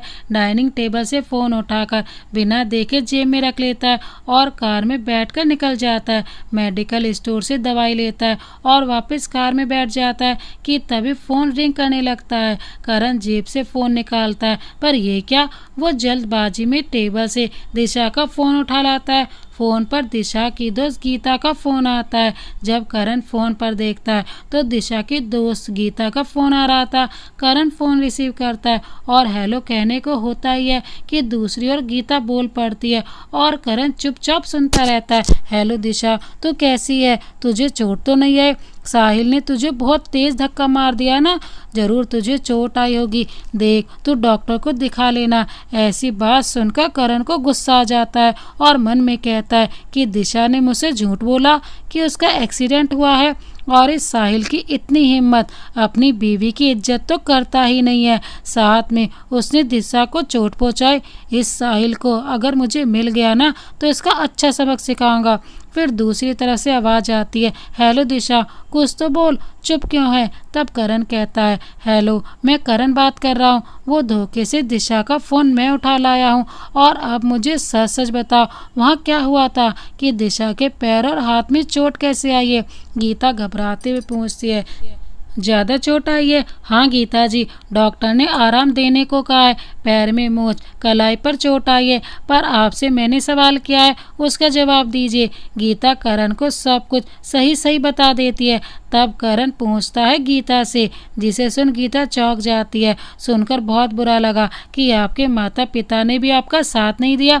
अच्छा ये बताइए कि साहिल ने आपके घर पर जो वादा किया कि अब वो लड़की को छोड़ देगा जिससे वो प्यार करता है और चोरी छुपे मिलता रहता है, वो आपसे ठीक से बात कर रहा है ना साहिल? नहीं करण जी, साहिल और सुधर जाए, और पहले तो चोरी छुपे मिलते थे और अब तो सीना ठोककर उस लड़की से मिलने गए हैं। मेरी किस्मत ही शायद फूटी है करण जी, जो मुझे साहिल मिला है। अभी साहिल उस लड़की से मिलने गया है और उसे मेरी तो बिल्कुल भी चिंता नहीं है। हैं। अच्छा गीता जी, एक बात कहूँ, ऐसे हार मत मानिए, आप उस लड़की से मिलिए, उससे कहिए कि वो साहिल को छोड़ दे। करण जी, मुझे उस लड़की के बारे में कुछ नहीं पता कि वो कौन है, कहाँ रहती है। बस इतना पता है कि वो लड़की उन्हें हर रोज़ पार्क में मिलती है और अब पता चला कि उनकी आधी सैलरी कहाँ जाती है। साहिल आधी सैलरी उस लड़की पर उड़ाते हैं। अच्छा तो गीता ये बताइए कि साहिल काम क्या करते हैं। साहिल मैनेजर है Urmila garments export private limited company में। गीता जी, ये कंपनी तो मेरी है और मेरी कंपनी में काम करने वाला साहिल ही आपका पति है। ये तो और अच्छा हुआ और ज़्यादा मेहनत नहीं करनी पड़ेगी। करण जी, आप क्या कह रहे हैं, मुझे कुछ समझ नहीं आ रहा है। मेरे पति आपकी कंपनी में काम करते हैं, ऐसे कैसे हो सकता है। अरे अरे बस करिए, आप समझ जाएंगी। खैर मैं फ़ोन रखता हूँ और अपना ख्याल रखिएगा और ऐसे ही सब कुछ सहते मत रहिए, जवाब दिया कीजिए। जितना आप दबेंगी उतना ही आपकी ज़िंदगी जहन्नुम बन जाएगी। ये कहकर करण फ़ोन काट देता है और अब ड्राइवर से पूछता है, देखो सतीश, मुझे दिशा के दोस्त ने बता दिया है कि दिशा की चोट कैसी लगी है, कोई एक्सीडेंट नहीं हुआ है। तो फिर जब मैं तुम्हें डांट रहा था मुझे सच सच नहीं बता सकते थे। करण थोड़ा गुस्से में बिगड़कर ड्राइवर से कहता है, साहब वो दिशा मैडम ने कहा था कि मैं घर में कुछ न बताऊं, आप गुस्सा करेंगे और परेशान हो जाएंगे, इसीलिए मैंने आपको कुछ नहीं बताया। मैडम ने मुझे बताने से मना कर दिया था। गुस्सा तो मुझे भी बहुत आया था उस वक्त। अगर मैडम ने मुझे रोका नहीं होता तो सर फोड़ देता साहिल का। साहिल को तो अब मैं बताऊंगा मेरी बीवी पर चोट पहुंचाने की सज़ा क्या होती है। अच्छा सतीश, मुझे माफ़ कर दो, मैंने तुम्हें सच्चाई जाने बिना ही डांट दिया, पर आगे से ऐसा बिल्कुल नहीं होना चाहिए। कोई बात मुझसे छिपाओगे नहीं। जी साहब, सॉरी, अब नहीं छिपाऊंगा। ड्राइवर घर के सामने कार रोकता है। करण सीधे अपने रूम में चला जाता है दवाई लेकर। रूम में दिशा अपने बेड पर बैठी होती है, साथ में माँ और हेमा भी होती हैं। ले आया दवाई करण। करण की माँ करण से पूछती है, दवाई बेड के पास रखते हुए। जी माँ, ले आया मैं दवाई। करण जी, आप धोखे से मेरा फ़ोन ले गए थे। हाँ, देखा नहीं जल्दबाजी में, ये लीजिए अपना फ़ोन। दिशा दवाइयाँ उठा कर खा लेती है। करण को थोड़ा दिशा पर गुस्सा आता है, पर हेमा और माँ की वजह से कुछ नहीं कह पाता। पर थोड़ी ही देर में हेमा अपने घर चली जाती है और माँ अपने रूम में सोने चली जाती है। माँ के कमरे से निकलते ही करण का गुस्सा फूट पड़ता है दिशा पर। दिशा, आपको शर्म नहीं आती झूठ बोलते हुए कि आपका एक्सीडेंट हुआ है। आपकी वजह से मैंने ड्राइवर को कितना सुनाया। तुम्हारी दोस्त गीता ने सब बता दिया, फ़ोन आया था उसका। क्या ज़रूरत थी आपको ये बात छिपाने की। दिशा करण का इतना गुस्से वाला रंग पहली बार देख रही थी, इसीलिए बेचारी अपनी झूठ बोलने की वजह से चुपचाप सुनती रहती है डांट और रोने लग जाती है। ये देख करण का गुस्सा शांत हो जाता है। दिशा के रोते चेहरे पर तरस आ जाता है और मन में कहता है, लगता है कुछ ज़्यादा डांट दिया। फिर दिशा से कहता है, अच्छा दिशा चुप हो जाओ, सॉरी, अब नहीं डांट रहा, आंसू पोंछो। कितना खुश था आज मैं, सारा मूड ऑफ हो गया, सिर दर्द करने लग गया है मेरा। आंसू पोंछते हुए दिशा कहती है, वो मैंने आपको इसलिए नहीं बताई कि मुझे ये ज़्यादा बड़ी बात नहीं लगी, और बता देती तो पता नहीं आप क्या करते। अच्छा आप यहाँ बैठिए, मैं आपका सिर दबा देती हूँ, अभी ठीक हो जाएगा। मेरे पापा कहते थे कि मेरे हाथ में जादू है, सिर दर्द यूँ ही गायब हो जाता है। पापा अक्सर मुझसे सिर दबाते थे, आपका भी दबा दूँ, हल्की सी मुस्कुरा कर। नहीं दिशा, मैं दवाई खा लेता हूँ, ठीक हो जाएगा, आप आराम कीजिए, डॉक्टर ने आराम करने को कहा है ना आपको। करण फर्स्ट एड बॉक्स में सिर दर्द की गोली ढूंढता है, पर उसमें गोली होती नहीं है, ना बाम होती है। तो ऐसे ही करण बेड पर आंख बंद करके लेट जाता है, पर दिशा से रहा नहीं जाता। अपने पति को ऐसे देखते हुए तो करण का सिर दबाने लगती है, पर अब की बार करण मना नहीं करता। थोड़ी देर बाद, दिशा सच कहते थे आपके पापा, आपके हाथों में जादू है, कमाल हो गया, सिर दर्द गायब हो गया, सो जाइए आप, गुड नाइट। आपको भी गुड नाइट। करण जी। दिशा दूसरी तरफ सो जाती है आंख बंद करके, पर करण की आंखों में नींद नहीं आती है। उसे तो सुबह होने का इंतजार होता है। बिस्तर पर लेटे हुए अपने मन में कहता है, आओ साहिल, कल ऑफिस। तुम्हें मेरी बीवी को धक्का मारने की सजा तो तुम्हें जरूर मिलेगी। अगली सुबह करण जल्दी उठ जाता है और नहाने चला जाता है। दिशा की आंख तब खुलती है जब करण तैयार हो जाता है। दिशा अंगड़ाई लेते हुए, करण जी, आज आप इतनी जल्दी उठ गए, तैयार भी हो गए। आपके कपड़े किसने प्रेस किए? तो करण कहता है, मैंने किए, और मैंने आपके कपड़े भी प्रेस कर दिए हैं। आपने क्यों कर दिए? हेमा से बोल देते या मुझे जगा लेते। अपने तो किए ही मेरे भी साथ में कर दिए। क्यों क्यों दिशा, मैं नहीं कर सकता आपका काम? आप भी तो करती है ना, और आपकी कलाई में चोट लगी है ना। 1-2 हफ्ते तक आप कोई काम नहीं करेंगी। आप नहा लीजिए और नाश्ता करिए, हेमा बना रही है। जी, आपका हुक्म सर आंखों पर। लेकिन आप मुझे एक बात बताइए, आप आज इतनी जल्दी क्यों रेडी हो गए, और इतनी जल्दी ऑफिस क्या जाने की क्या ज़रूरत है? करण का वॉलेट और मोबाइल हाथ में पकड़ाते हुए कहती है। करण कहता है, कुछ नहीं दिशा, ऑफिस में ज़्यादा काम है ना, इसीलिए। दिशा बिस्तर से नीचे उतरती है और बाथरूम की तरफ बढ़ती है, पर पैर में मोच होने के कारण गिरने को होती है, पर करण संभाल लेता है। ठीक हो तुम? करण कहता है, जी करण जी, थैंक यू, नहीं तो मेरा दूसरा पैर भी टूट जाता। चलो दिशा, मैं बाथरूम तक छोड़ आता हूँ। नहीं, मैं चली जाऊँगी। कैसे चली जाओगी? दर्द हो रहा होगा आपके पैर में। चलिए, मैं ले चलता हूँ। आप तो बिल्कुल भी मेरी बात नहीं सुनती है। दिशा के मना करने पर भी करण दिशा को गोद में उठाकर बाथरूम में ले जाता है। अब नहा लो, मैं बाहर बैठा हूँ। नहा लो तो वापस बुला लेना, और हो सके तो 2-3 दिन बच्चों को पढ़ाने मत जाइए। ठीक है? ठीक है करण जी, बस मेरे कपड़े औला दीजिए, अभी लाया। जब तक ब्रश कीजिए। दिशा करण के पीछे से मुस्कुराते हुए दोनों हाथों से नज़र उतारती है और मन में कहती है, मैं सच में बहुत खुशकिस्मत हूँ कि मुझे करण मिले हैं। ये मुझसे बहुत प्यार करते हैं। दिशा, ये लीजिए कपड़े। थोड़ी ही देर में दिशा नहा लेती है और करण को आवाज़ लगाती है। करण बाथरूम से दिशा को ले आता है। दोनों तैयार होकर हॉल में नाश्ते के लिए जाते हैं और नाश्ता करते हैं। अच्छा माँ, मैं जा रहा हूँ। और दिशा, आप अपना ख्याल रखना, दवाइयाँ टाइम पर खा लेना। जी, आप भी अपना ख्याल रखना। बाय करण जी। बाय दिशा। ऑफिस में करण कल रात से ही भड़का हुआ था। सुबह जल्दी आकर साहिल का हिसाब की फाइल में गड़बड़ी कर देता है, जो फाइल साहिल ने बनाई थी। और जैसे ही साहिल ऑफिस में आता है, करण उसका हिसाब कर देता है और उसे धक्के मारकर जॉब से निकाल देता है। साहिल करण से रीजन पूछता है, सर मेरी गलती क्या है? आखिर मैंने किया क्या है जो आप मुझे बिना गलती के मुझे जॉब से निकाल रहे हैं? करण फाइल दिखाते हुए, इस गलती के वजह से तुम तो हमारा बहुत बड़ा नुकसान कर देते ऐसे। अगर मैंने किसी दिन ज़्यादा काम की वजह से बिना फाइल पढ़े साइन कर दी। साहिल सॉरी कहते हुए, सॉरी सर, पर मैंने देखकर बनाई थी। हो सकता है 1-2 गलती हो गई हो, पर आगे से मैं फाइल 3-4 बार फाइल चेक करके आपके टेबल पर रखूँगा। करण को तो उसको जॉब से निकालना था, इसीलिए उसकी कोई बात नहीं मानता और साहिल का हिसाब कर देता है और उससे बिना साहिल की बात सुने ऑफिस से निकाल देता है। साहिल अपना हिसाब लेकर अपने घर चला जाता है तो साहिल के माता पिता उससे जल्दी आने का कारण पूछते हैं, तो साहिल सारी बात बताता है कि उसके बॉस ने उसे जॉब से निकाल दिया है। और क्यों निकाल दिया? साहिल के माता पिता साहिल से पूछते हैं, अब क्या होगा, ये घर कैसे चलेगा? तेरी ही सैलरी से तो पूरा घर चलता था। साहिल, तुम्हारी सैलरी से ही तो घर चलता है।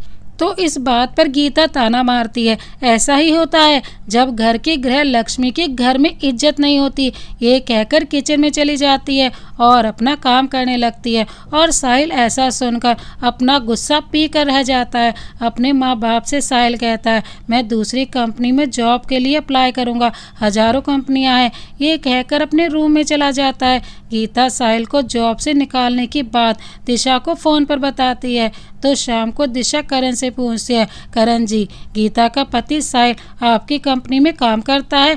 जब ये बात आपको पता चली गीता से, तो आपने उसे जॉब से क्यों निकाल दिया? इस वजह से कि उसने मुझे धक्का दिया था, इसीलिए ना? हाँ दिशा, हाँ इसीलिए ही निकाला है। ऐसे आदमी से मुझे अपनी कंपनी की शोभा नहीं बढ़ानी है। गुस्सा तो इतना आ रहा था कि उसे बहुत मारूं, पर करण जी अब साहिल का घर का खर्चा कैसे चलेगा, कैसे चलाएगा वो अपना घर।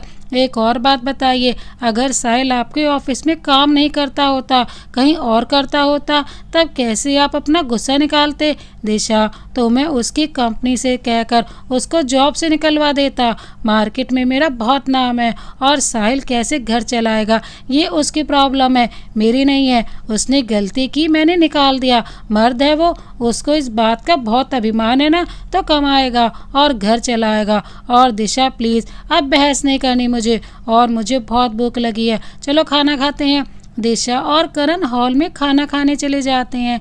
अगले दिन साहिल दूसरी कंपनी में इंटरव्यू के लिए जाता है, और वहाँ उससे पिछली कंपनी छोड़ने का रीज़न पूछते हैं। अब रीज़न क्या बताए, उसकी गलती के वजह से जॉब से निकाला गया था, इसीलिए कंपनी वाले उसे नौकरी देने के लिए तैयार नहीं होते।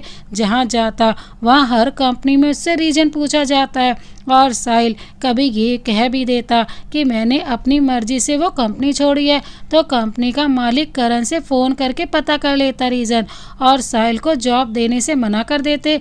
ऐसे करते करते पूरा एक हफ्ता बीत जाता है। संडे वाले दिन साहिल एक हफ्ते बाद सुबह जॉगिंग के लिए जाता है, पर वो जॉगिंग के लिए क्या, वो तो उस लड़की से मिलने जाता था।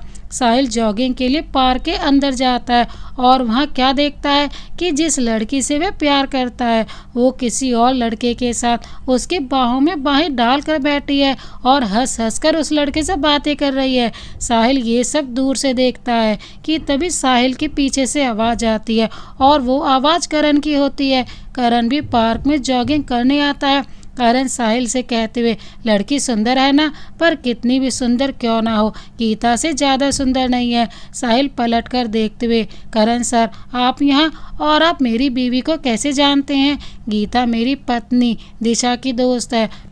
मैंने तुम्हारी पत्नी की फ़ोटो अपनी वाइफ की मोबाइल में देखी है, सच में बहुत सुंदर है। अरे साहिल मुझे ऐसे मत देखो, मैं कोई लाइन नहीं मार रहा हूँ तुम्हारी पत्नी पर, मैं तो तुम्हें बता रहा हूँ, और तुम इस लड़की के लिए गीता के साथ धोखा कर रहे हो, जो कभी किसी एक के बाहों में नहीं टिकती।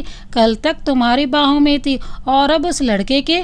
एक हफ्ता हो गया तुम्हें जॉब से निकाले हुए। जरा बताना इस लड़की ने तुम्हें कितने कॉल किए, और गीता ने तुम्हारे साथ कैसा बर्ताव किया? साहिल कहता है, जब से जॉब गई है तब से इस लड़की मीना ने ही नहीं, किसी भी दोस्त ने मुझसे बात नहीं की सिवाय गीता के। वो ही मुझसे बात करती है। हाँ पहले दिन ताना मारा था, पर बाद में उसने उस ताने की माफ़ी मांग ली थी, और जब रोज़ मैं इंटरव्यू के लिए जाता तो मुझे हौसला देती है। करण कहता है, और जब तुम्हारे पास सच्ची जॉब थी तो ये लड़की तुम्हें घड़ी घड़ी फ़ोन करती थी, मेरे सामने भी कितनी बार फ़ोन आते थे।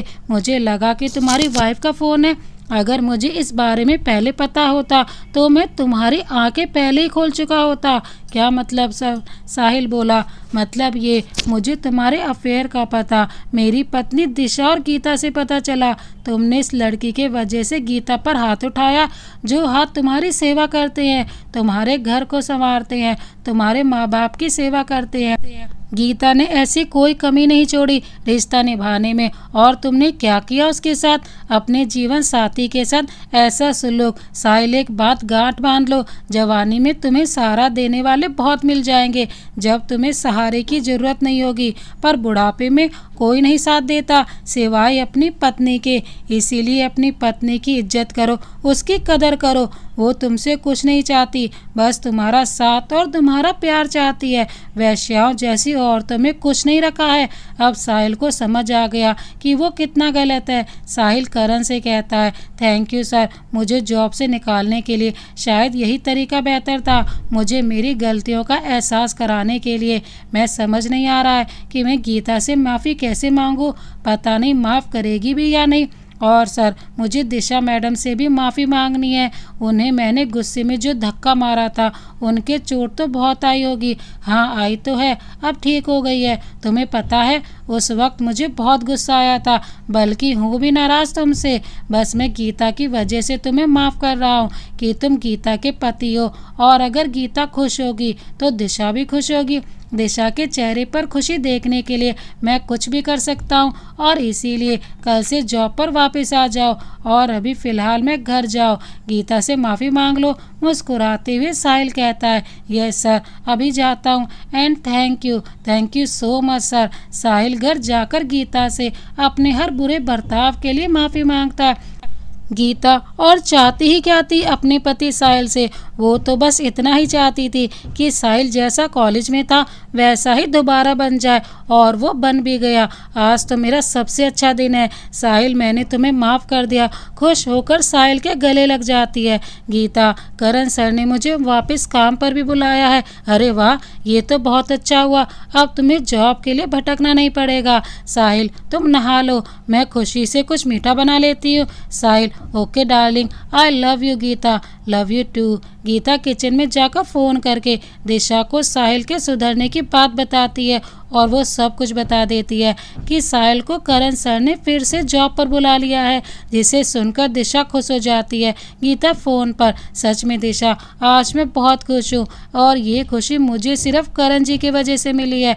करण जी ने साहिल को नौकरी से इसलिए ही निकाला था ताकि साहिल की आंखें खोल सके, और मैं कुछ और समझ बैठी। मुझे लगा कि साहिल ने तुम्हें धक्का मारा है, इसीलिए करण जी ने साहिल को जॉब से निकाला है।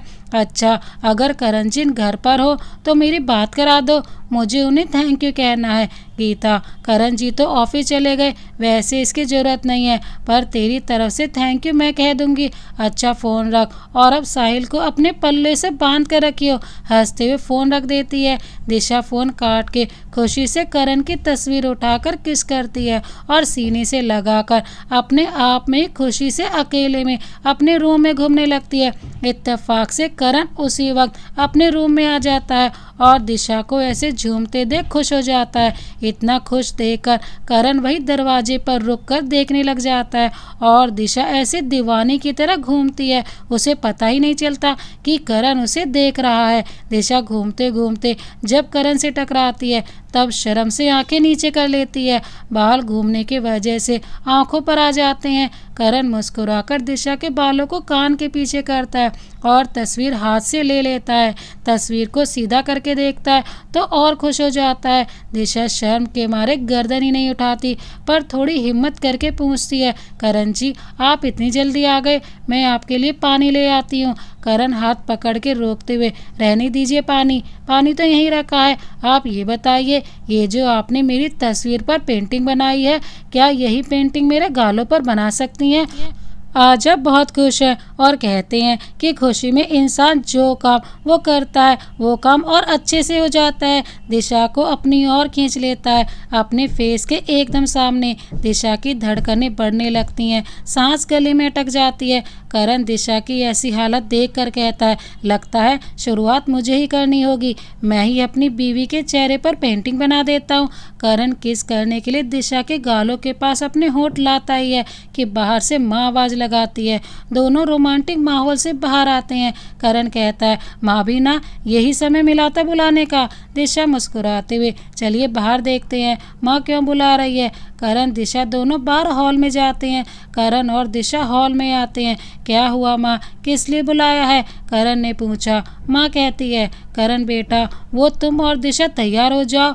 क्यों माँ, कहीं जा रहे हैं क्या हम लोग? दिशा पूछती है। हाँ दिशा, हम लोग सगाई में जा रहे हैं, करण के पिता के दोस्त अनुराग बजाज की बेटी अधीरा की सगाई में, और अधीरा करण की भी दोस्त है। हम लोगों को बुलाया है और बार बार फ़ोन कर रहे हैं। मैं तो तैयार हूँ, तुम दोनों भी तैयार हो जाओ। करण और दिशा का मन बिल्कुल जाने का नहीं कर रहा था, पर माँ के कहने पर हाँ कहना पड़ता है, क्योंकि अधीरा के पिता करण के पिता के बहुत अच्छे दोस्त हैं, और अधीरा भी करण की दोस्त है। करण और दिशा अपने रूम में तैयार होने चले जाते हैं। करण मन ही मन में कहते हुए, ये अनुराग अंकल को आज ही सगाई करनी थी, कितना रोमांटिक माहौल हो गया था, मगर सब बेकार कर दिया अधीरा की सगाई ने। अब तो वहाँ जाना ही पड़ेगा। दिशा के मन में भी कुछ ऐसे ही विचार आते हैं। अलमारी से कपड़े निकालकर करण को देते हुए, करण जी आप बाथरूम में कपड़े चेंज कर लीजिए, मैं रूम में कर लेती हूँ। करण को कौन सा कोट पैंट पहनने में टाइम लगने वाला था, तुरंत बाथरूम में जाता है और कपड़े पहन के बाहर आ जाता है। पर दिशा अभी भी साड़ी बांध रही होती है। करण दिशा को कपड़े पहनते देख पलट जाता है। दिशा अपने आप को साड़ी से ढक लेती है। सॉरी दिशा, आपको कपड़े बाथरूम में पहनने चाहिए थे तो आपने मुझे बाथरूम में भेज दिया। कोई बात नहीं करण जी, मैं बाथरूम में इसलिए नहीं गई क्योंकि मुझे साड़ी पहननी थी और बाथरूम में मुझसे साड़ी पहनी नहीं जाती। अच्छा अब देख सकते हो, पलट जाओ। करण पलटते हुए दिशा से कहता है, वैसे अच्छा ही है अधीरा सगाई कर रही है। क्यों करण जी, आप ऐसे क्यों कह रहे हैं? अधीरा की सगाई ना होने से आपको क्या परेशानी है? बताता हूँ, कहीं आपको बाद में कोई गलतफहमी ना हो। वो क्या है ना, अधीरा मुझे पसंद करती है कॉलेज के दिनों से ही, पर मैंने उससे कभी प्यार नहीं किया। मैंने सिर्फ उसे अपनी दोस्त माना है, पर वो मानती ही नहीं।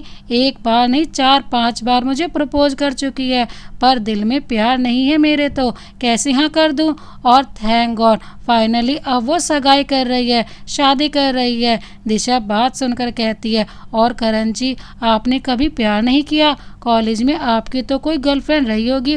दिशा, अगर होती तो मैं आपसे शादी करता, अपनी गर्लफ्रेंड से ही शादी नहीं कर लेता। हाँ कॉलेज में गर्लफ्रेंड नहीं थी, पर शादी से पहले प्यार करता था एक लड़की से। दिशा का चेहरा ये बात सुनकर उतर जाता है। उतरे चेहरे के साथ आईने में संवरते हुए कहती है, कौन थी वो लड़की? तो करण आईने की तरफ इशारा करता है, ये आईने वाली लड़की से। दिशा का उतरा चेहरा फूल की पंखुड़ियों की तरफ फिर खिल जाता है। हाँ दिशा, मुझे आप उसी दिन पसंद आ गई थी जिस दिन आपको गलतफहमी हो गई थी कि मैं आपका पीछा कर रहा हूँ और मैंने आपकी पायल लौटाई थी। मैं उसी दिन से मन ही मन चाहने लगा था और देखो हालातों ने हमें मिला दिया। अगर हालातों ने हमें नहीं मिलाया होता तो मैं आपको प्रपोज कर देता, फिर चाहे आपका कोई भी डिसीजन हो। आई लव यू दिशा। दिशा शर्माते हुए, करण जी उस वक्त तो मेरे दिल में आपके लिए कोई ऐसी फीलिंग नहीं थी, पर जब से आपके साथ रहने लगी हूँ, आपके बारे में जाना, आपकी अच्छाइयों से प्यार हो गया और ये दिल आपसे कब प्यार कर बैठा पता ही नहीं चला। आई लव यू करण जी। दिशा को गले लगाते हुए, आई लव यू टू मेरी जान। पर एक बात बताओ, मेरी तो गर्लफ्रेंड के बारे में पूछ लिया, अपना भी बताओ, कॉलेज में आपका कोई बॉयफ्रेंड था? नहीं करण जी, मेरा कोई बॉयफ्रेंड नहीं था, पर हाँ एक समीर नाम का लड़का था जो बिल्कुल अधीरा की तरह जिद्दी और अमीर घर से था। पैसों का बहुत घमंड था और हमेशा मेरे पीछे पड़ा रहता था। उसने कई बार प्रपोज भी किया, मैं हमेशा उसे ना कह देती क्योंकि मुझे वो बिल्कुल पसंद नहीं था। मेरी गरीबी का हमेशा मजाक उड़ाता था, कहता था मुझसे शादी कर लो, रानी बना कर रखूँगा, और मुझे चापलूसी करके 56 भोग खाने की आदत नहीं है। मैं हमेशा उसे यही जवाब देती थी। तभी बाहर से आवाज़ आती है माँ की, करण दिशा जल्दी आओ दोनों। करण और दिशा तैयार होकर हॉल में आते हैं। हेमा को माँ अपने घर जाने को कह देती है। घर को लॉक करके वॉचमैन को घर की निगरानी करने को कहती है। फिर तीनों अधीरा के घर के लिए निकल जाते हैं। करण ड्राइवर को अपने घर जाने को कहता है और खुद कार ड्राइव करता है। दिशा को अपनी बगल वाली सीट पर बिठाता है और माँ पीछे सीट पर बैठ जाती है। कुछ ही देर में पहुंच जाते हैं अनुराग बजाज के घर के सामने। करण अपनी कार रोकता है, करण अपनी कार पार्क करता है। फिर तीनों साथ में अंदर घर में जाते हैं। लोगों की चहल पहल से पूरा घर भरा हुआ है। एक से बढ़कर एक रईस वहां आते हैं। वेटर लगा रखे होते हैं मेहमानों को खाने पीने की चीज़ को सर्व करने के लिए। अनुराग की नज़र करण पर पड़ती है और करण के पास आता है। अनुराग पास आते हुए कहता है, नमस्ते भाभी जी। नमस्ते भाई साहब। करण की माँ भी जवाब में कहती है। करण और दिशा भी अनुराग को नमस्ते कहते हैं। अरे अंकल, अधीरा कहाँ है? दिख नहीं रही है, बुला दीजिए। और कौन है वो खुशनसीब लड़का जिसे अधीरा ने पसंद किया है, अभी मिलवाते हैं करण बेटे। आवाज़ लगाते हुए अधीरा, समीर इधर आओ। दिशा दूर से आते देखकर पहचान जाती है, ये तो वही समीर है जो कॉलेज में दिशा के पीछे पड़ा था। और करण को बताती है, करण जी यही वो समीर है जो कॉलेज में मेरे पीछे पड़ा था। अधीरा को ये लड़का पसंद आया है। करण कहता है, जाने दो, दिशा जैसी वो है वैसा ही लड़का अपने लिए पसंद किया है, हमें क्या, तुम कुछ मत बोलना। अधीरा और समीर पास आते हैं। अनुराग सबका इंट्रोडक्शन करवाता है। समीर और अधीरा करण की माँ को नमस्ते कहते हैं। करण समीर से हाथ मिलाकर अपना इंट्रोडक्शन देता है। Hello Sameer, my name is Karan Dixit और ये मेरी पत्नी दिशा करण दीक्षित। समीर भी हेलो करते हुए करण से हाथ मिलाता है और दिशा की तरफ अपना हाथ बढ़ाता है तो दिशा अपना हाथ पीछे करके सिर्फ नमस्ते कहती है। अधीरा अपने मन में कहती है, दिशा से हाथ मिलाते हुए, इस दो कौड़ी की लड़की में करण ने ऐसा क्या देख लिया जो इससे शादी कर ली। अनुराग ये सब देखकर कहता है, भाभी जी आपकी बहू पूरी इंडियन कल्चर वाली है, बड़ी ही संस्कारों वाली मालूम पड़ती है। जी भाई साहब, मैं बहुत खुशनसीब हूँ, नहीं तो आजकल कहाँ मिलती हैं दिशा जैसी सुलझी समझदार लड़की, भारतीय सभ्यता संस्कृति को महत्व देने वाली। अधीरा दिशा को देखकर मन ही मन जलती है और समीर करण को देखकर जलता है। वो दोनों आज भी यही चाहते हैं कि कैसे भी उनको अपनी पसंद मिल जाए, अधीरा को करण और समीर को दिशा, पर अब तो कैसे भी ये संभव नहीं है। अनुराग कहता है, अब सभी मेहमान आ गए हैं, अब सगाई की रस्म कर लेते हैं। अधीरा और समीर की सगाई होती है, सभी दोनों को बधाई देते हैं। म्यूजिक ऑन होता है, सभी कपल डांस करते हैं। समीर अधीरा डांस करते हुए करण और दिशा को देखते हैं, मन ही मन जलते भूनते हैं। दिशा डांस करते हुए, करण जी अब बस, मैं बहुत थक गई हूँ। हाँ दिशा, चलिए वहाँ सोफे पर बैठते हैं। दोनों डांस छोड़कर साइड में आ जाते हैं कि तभी एक लड़की दिशा की साड़ी पर आइसक्रीम गिरा देती है। उस लड़की से दिशा कहती है, ये आपने क्या किया, मेरी पूरी साड़ी खराब कर दी। वो लड़की, आई एम सॉरी मैम, मेरे हाथ से छूट गई। अच्छा कोई बात नहीं, हो जाता है, पर अब मैं क्या करूं। अधीरा देखकर पास आती है।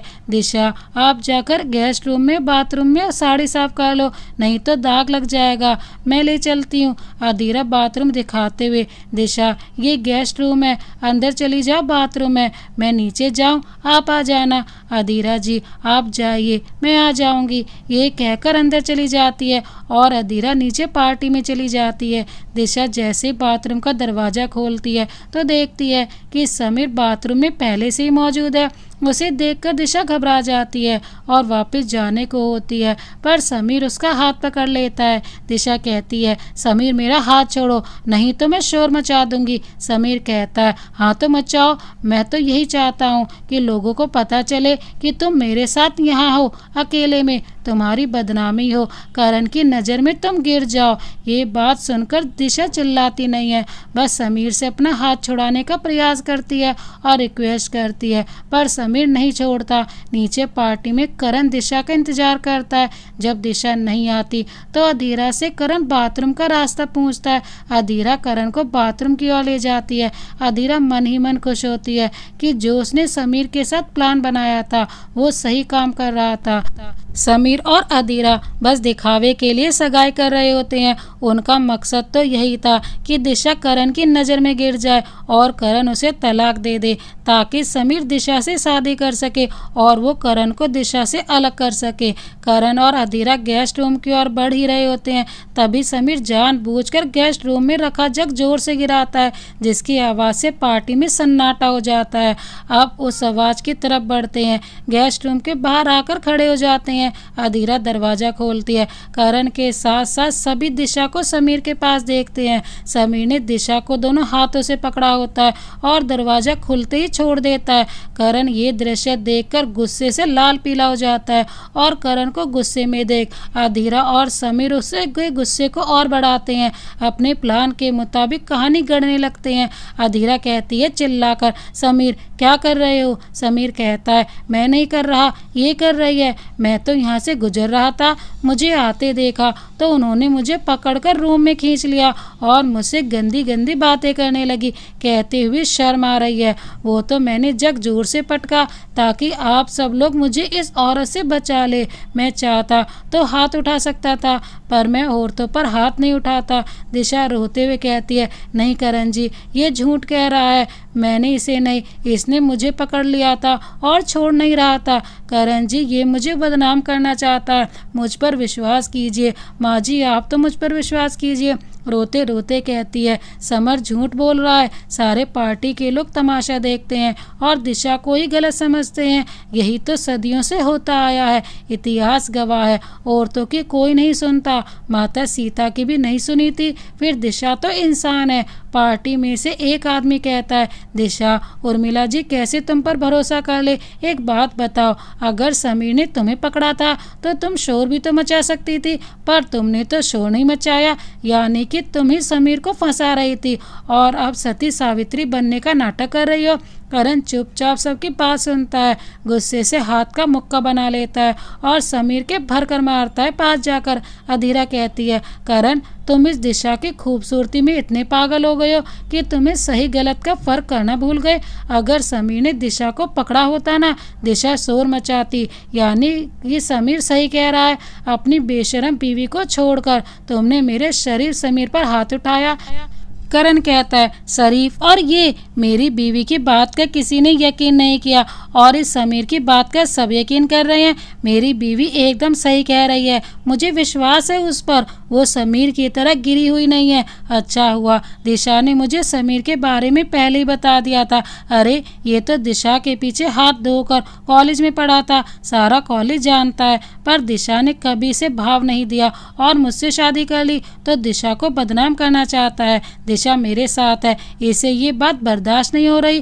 पार्टी के गेस्ट में से एक औरत कहती है, अच्छा तो ये बताओ, इसने शोर क्यों नहीं बचाया बल्कि समीर ने जग गिराकर सबको बुलाया। करण कहता है, यही तो सीधी सी बात आप लोग समझना नहीं चाहते, यही तो इसका गंदा खेल है। बताता हूँ, दिशा ने शोर इसलिए नहीं मचाया क्योंकि शोर मचाने पर भी दिशा की बदनामी होती, ना मचाए तो भी इसलिए चुप रही और अपने आप को छुड़ाती रही। समीर चाहता होगा कि दिशा शोर मचाए, लोग देखे, पर दिशा ने शोर नहीं मचाया तो उसने लोगों का ध्यान यहाँ आकर्षित किया जग गिरा के और उससे बदनाम करने लगा। दिशा से बदला लेना चाहता है, खुद को ठुकराने का। करण दिशा का हाथ सबको दिखाता है, ये देखिए इसका सबूत, दिशा की कलाई की टूटी चूड़ियाँ, उससे बहता खून। दिशा का खून समीर की हथेली पर है, यानी कि समीर ने दिशा को पकड़ा था, ना कि दिशा ने। और यही सच्चाई है, दिशा ने तुम्हारे बारे में बता दिया था, तभी तो मेरी नज़र तुम पर थी। जब हम डांस कर रहे थे तब भी तुम दिशा को बार बार देख रहे थे और मेरे पास दिशा को निर्दोष साबित करने का सबूत भी है। वो लड़की जिसने दिशा की साड़ी पर जानबूझकर आइसक्रीम गिराई थी, वो लड़की अपनी नज़र बचाती है, पर करण उसका हाथ पकड़कर सामने ले आता है। छुपने की जरूरत नहीं है मैडम, सबको बता सच क्या है। क्यों जानबूझकर मेरी बीवी की साड़ी खराब की थी? मैंने आपको समीर से बात करते सुना था, सबको बताओ सच्चाई क्या है, नहीं तो आपसे पुलिस पूछेगी। पुलिस का नाम सुनकर लड़की डर जाती है और सब बता देती है। हाँ, समीर ने मुझे ऐसा करने को कहा था कि मैं दिशा की साड़ी खराब करूं और साफ करने, फिर ये बाथरूम में आए और इन्हें बदनाम कर सके। और ये प्लान समीर और अधीरा का था। अधीरा भी दिशा को बदनाम करना चाहती थी क्योंकि वो करण से दिशा को दूर करना चाहती है। मैं अधीरा की दोस्त हूँ, मुझे माफ़ कर दीजिए, प्लीज़ जेल मत भिजवाना। दिशा आप भी माफ़ कर दो, मिल गया आप लोगों को सबूत। और अधीरा तुम भी इसमें शामिल थी, और क्यों, ये तो मुझे पता है। देखो अधीरा, मैं तुमसे प्यार नहीं करता हूँ और अगर दिशा चरित्रहीन लड़की होती भी ना तो भी मैं तुमसे शादी नहीं करता। खैर, हमारे बीच में जो दोस्ती थी तुमने उसकी भी बलि दे दी। ये कहते हुए करण समीर को मारने लग जाता है। फिर माँ करण को रोकती है, करण बेटे छोड़ दे इस नीच को, चल घर चलते हैं। करण धमकी देते हुए।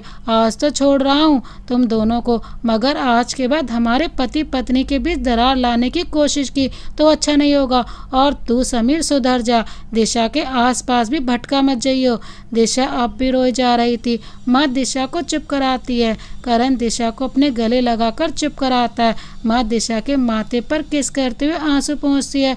जो लोग दिशा के बारे में गलत कहते हैं वो माफ़ी मांगते हैं।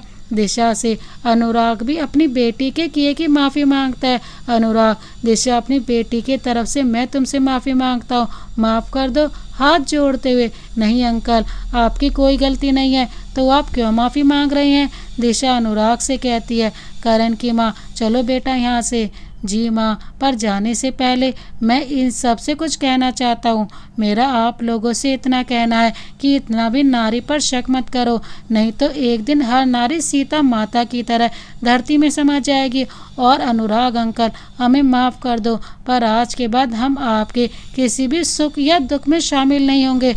अच्छा तमाशा बनाया है आपकी बेटी ने हमारा। और अधीरा समीर, तुम लोग जो हम दोनों से करते हो वो प्यार नहीं है, क्योंकि प्यार तो त्याग को कहते हैं। जिससे हम प्यार करते हैं उसकी हमेशा खुशी चाहते हैं, ना कि उसको दुख देते हैं। उससे बदला लेकर उसको बदनाम करने की कोशिश करते हैं, जैसे तुम दोनों ने आज की है। सारे वहाँ करण की बात पर तालियां बजाते हैं। करण दिशा और माँ को लेकर अनुराग के घर के बाहर आ जाता है।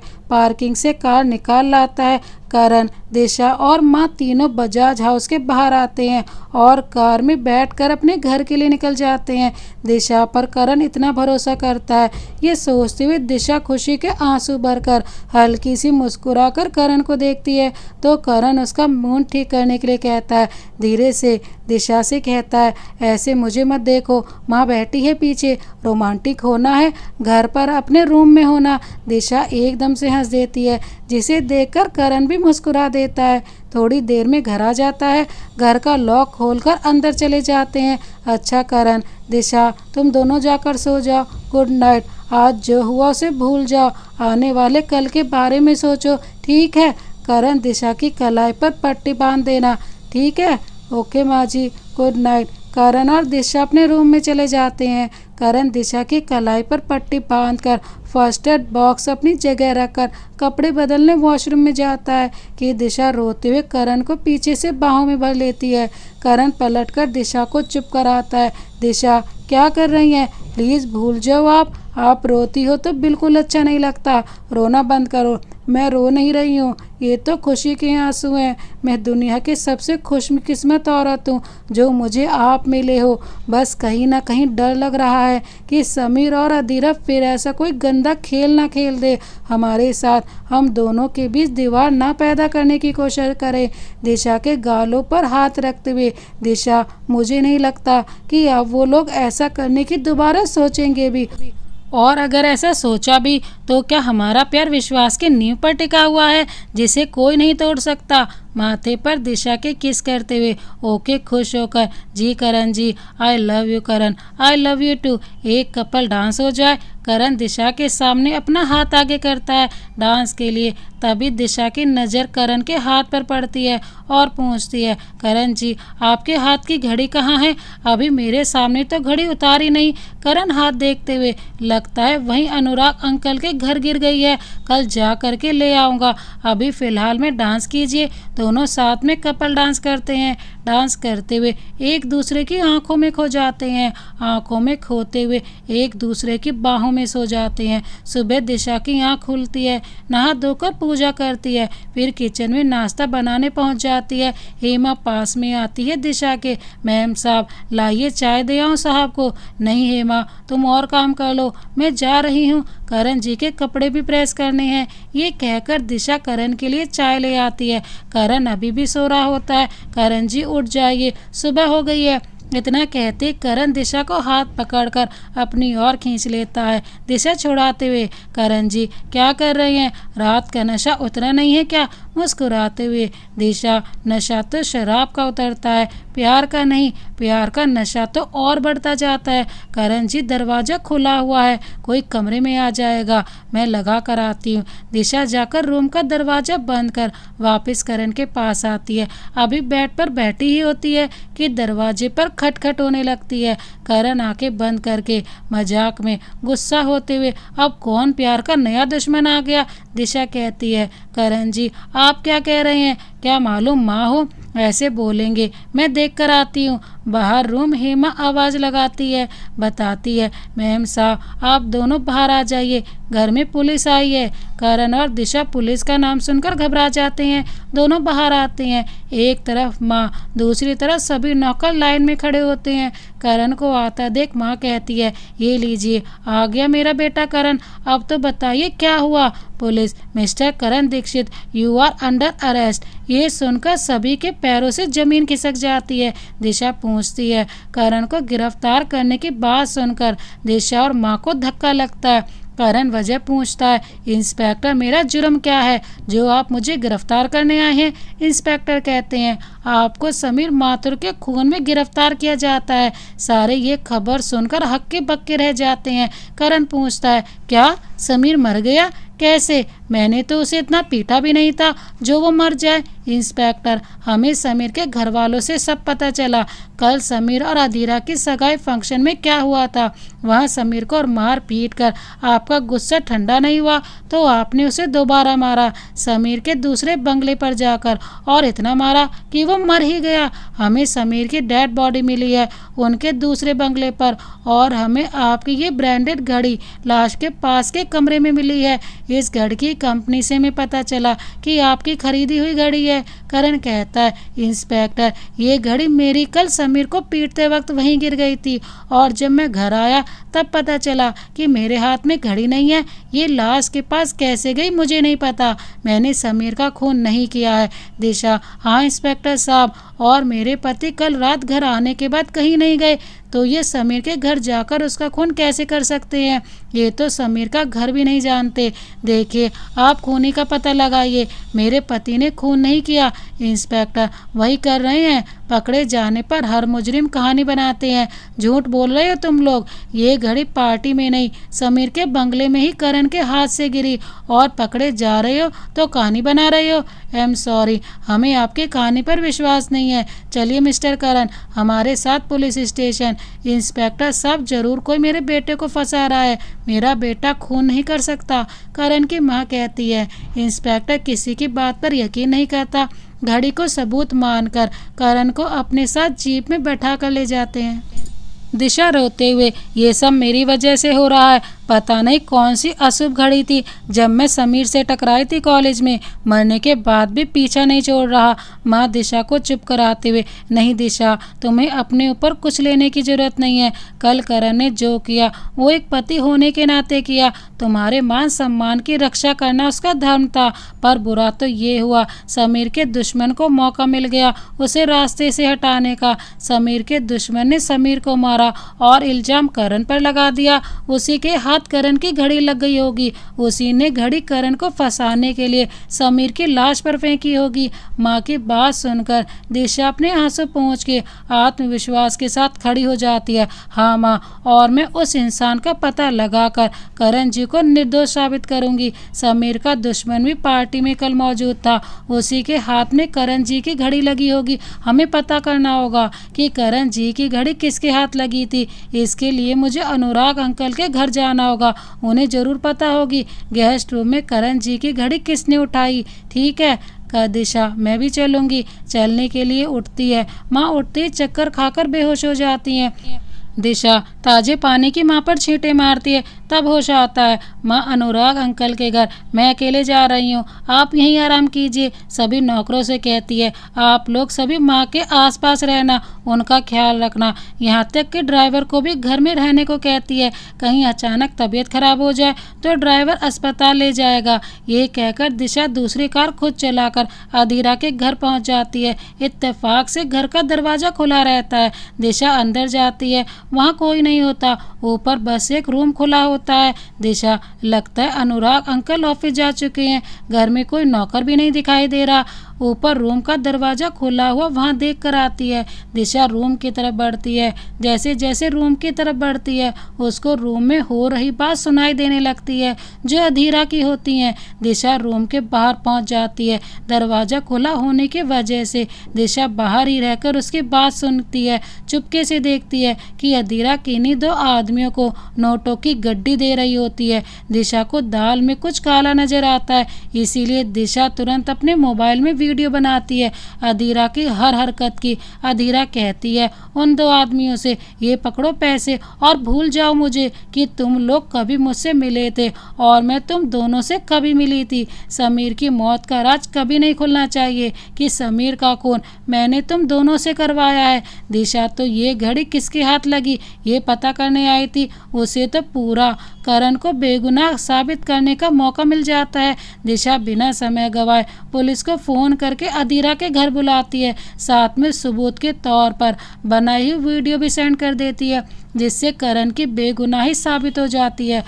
पुलिस करण को लॉकर से निकाल देती है। इंस्पेक्टर फ़ोन पर दिशा से कहता है, मैडम बहुत अच्छा काम किया, अब आप पहले अधीरा के घर से बाहर जाइए, हम लोग वहां आ रहे हैं, वहां आपका अकेले रुकना ठीक नहीं है। दिशा फ़ोन पर बात करते हुए, जी इंस्पेक्टर आप जल्दी आइए। दिशा फ़ोन पर बात करते हुए वापस मुड़ती है जाने के लिए कि तभी धोखे से उसके दरवाजे के पास रखे गुलदस्ते पर पड़ता है। गुलदस्ता नीचे गिर जाता है, ज़ोर से आवाज़ होती है। अधीरा और दोनों किलर बाहर आते हैं। दिशा फ़ोन को कान से हटा लेती है ताकि पुलिस वाले दूसरी ओर बातें सुन सके। पुलिस वाले मोबाइल सुनते जीप में बैठकर अधीरा के घर के लिए निकल जाते हैं। साथ में करण भी जीप में बैठकर आता है अपनी दिशा को बचाने। अधीरा दिशा को देखकर कहती है, दिशा तुम यहाँ क्या कर रही हो और हमारी बातें सुन रही थी। दोनों किलर को डांटते हुए, तुम दोनों घर में आए तो मेन डोर खुला छोड़ा है नालायकों, अब ये पुलिस को जाकर बता देगी, पकड़ो उसे। दोनों किलर दिशा को पकड़ लेते हैं। दिशा, अधीरा मुझे सब पता चल गया, क्यों मारा तुमने समीर को, वो तो तुम्हारा साथ दे रहा था और करण जी से प्यार करती हो ना, तो ये है तुम्हारा प्यार, समीर को मारकर करण जी को ही फंसा दिया। अधीरा गुस्से से, प्यार करती थी पर अब नफरत, कल उसके वजह से मुझे सारे मेहमानों के सामने जलील होना पड़ा। मैं अपनी बेइज्जती का बदला लेना चाहती थी और समीर को मैंने ये बात बताई तो वो उल्टा मुझे ही समझाने लगा कि हम ही गलत हैं, हमें अब ऐसा नहीं करना चाहिए। समीर करण के नक्शे कदम पर चलना चाहता था तो मुझे गुस्सा आ गया, मैंने करण से बदला लेने की ठानी और यही तरीका मुझे ठीक लगा। समीर अपने घर जा रहा था तो मैंने उसके पीछे अपने ये दो आदमी लगा दिए, करण की घड़ी इन दोनों को दे दी ताकि समीर की लाश पर करण की घड़ी फेंक दे और करण फंसे। मेरे आदमियों ने इतना मारा समीर को जब तक वो मर नहीं गया। कितना प्यार करती थी करण से पर उसने मेरे प्यार को कभी नहीं समझा। दिशा, अधीरा तुमने कभी करण जी से प्यार नहीं किया, वो सिर्फ तुम्हारा पागलपन है। अधीरा पास जाते हुए, नहीं मैंने करण से प्यार किया था पर उसने तुमसे शादी कर ली। अगर तुमसे करण ने शादी नहीं की होती ना तो मैं उसके साथ जबरदस्ती शादी कर लेती, पर तुमसे शादी करके तो मेरे लिए वो रास्ता ही बंद हो गया, सिर्फ तुम्हारी वजह से। अधीरा गुस्से और बौखलाए हुए दिशा को थप्पड़ी थप्पड़ मारती चली जाती है।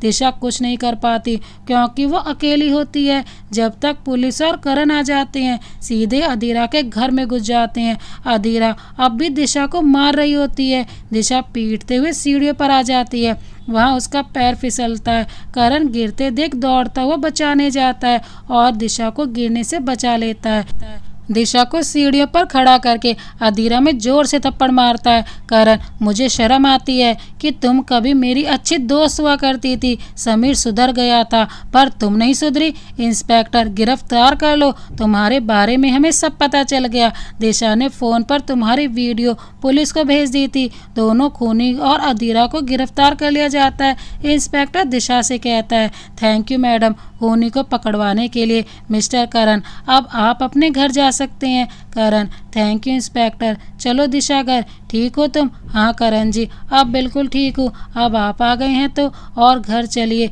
माँ भी आपको देखकर ठीक हो जाएंगी। करण घबराते पूछता है, क्यों, क्या हुआ माँ को? दिशा, जब आपको पुलिस ले गई तो माँ बेहोश हो गई थी, पर होश आ गया था। मैं सारे नौकरों को माँ जी के पास छोड़कर आई हूँ। करण, हाँ चलो, जरूर माँ का बीपी लो हुआ होगा। दिशा और करण दोनों अपनी कार में बैठकर घर आ जाते हैं। हेमा दरवाज़ा खोलती है और खोलते ही खुशी से माँ के कमरे में जाकर बताती है कि करण साहब आ गए हैं। ये खबर सुनकर माँ भी रूम से भागी भागी आती है। खुशी के मारे करण के गले लग जाती है। माँ खुश होकर कहती है, भगवान का लाख लाख शुक्र है कि तू जेल से छूट गया। करण कहता है, माँ ये सब आपकी बहू की बहादुरी की वजह से हुआ है, और सारी बात बताता है। दिशा बेटा, मैं तुम्हारा ये एहसान कभी नहीं चुका पाऊंगी। माँ ये आप कैसी बातें कर रही हैं? ये कहकर तो आपने मुझे पराया कर दिया। करण जी मेरे कुछ नहीं, सिर्फ आपके बेटे हैं क्या? माँ दिशा को गले लगाते हुए, दिशा सॉरी। हेमा, आज करण और दिशा की पसंद का खाना बनाओ और तुम दोनों अपने रूम में जाओ, आराम कर लो। खाना बन जाएगा तो बुलवा लूँगी। करण कहता है, माँ आप भी आराम कीजिए, आपकी भी तो तबीयत खराब है। नहीं बेटा, तुम्हें देखकर मेरी तबीयत एकदम ठीक हो गई। तुम दोनों कमरे में जाओ, फ्रेश हो जाओ। दोनों अपने रूम में चले जाते हैं। दिशा अंदर से दरवाजा लगा देती है। करण रूम में जाते अपना मोबाइल उठाता है, पर दिशा हाथ से फ़ोन छीन लेती है। जो लड़की करण के पास आने से भी डरती थी, अब वो हक से अपने पति पर हुक्म चलाती है। दिशा, क्या कर रहे हैं आप?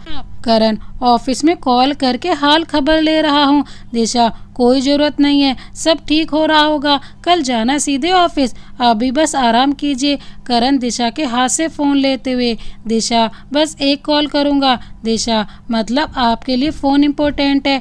मैं नहीं। नाराज़ होकर बेड पर बैठ जाती है। करण मुस्कुराते हुए पास आता है, नहीं दिशा, मेरे लिए अपॉइंटमेंट है। अच्छा ठीक है, नहीं कर रहा फ़ोन, लो साइड में रख दिया फ़ोन। खुश, ऐसे नाराज़ मत हुआ कीजिए, माना नाराज़गी में भी अच्छी लगती हो, पर खुश होते हुए ज़्यादा अच्छी लगती हो आप।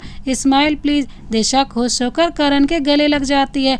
करण दोनों हाथों से दिशा को अपनी बाहों में कैद कर लेता है और दिशा से कहता है, मैंने एक बात मानी है, जेल जाकर कि दूर होने से प्यार कभी कम नहीं होता, बल्कि और बढ़ता है जब दिल में एक दूसरे के लिए विश्वास हो। और आज आपने जो मुझ पर विश्वास किया, उसी के कारण मैं आज समीर के खून से बच पाया। समीर और अदीरा के जुनून का यही अंजाम होना था शायद। वादा करो दिशा, हम लोग हमेशा एक दूसरे पर ऐसे ही भरोसा करेंगे, चाहे कोई भी परिस्थिति हो। करण जी, बिल्कुल मैं वादा करती हूँ। और जब आपने कुछ किया ही नहीं था तो जेल जाए आपके दुश्मन, हमें अदीरा और समीर जैसे लोग अलग कभी नहीं कर सकते, और ना कोई तूफान हमें अलग कर सकता है। ये कहते हुए करण के गाल के प्यारी से किस कर देती है। तो दोस्तों, इस कहानी को अंत तक देखने के लिए आपका बहुत बहुत धन्यवाद। अगर ये कहानी आपको अच्छी लगी है तो एक लाइक कर दीजिए और एक प्यारा सा कमेंट करना ना भूलें। इसी तरह की प्यार भरी कहानियाँ देखने के लिए चैनल को अभी सब्सक्राइब कर बेल आइकन को प्रेस करना ना भूलें। मिलते हैं एक और नई प्यार भरी कहानी के साथ, तब तक के लिए जय हिंद, वंदे मातरम।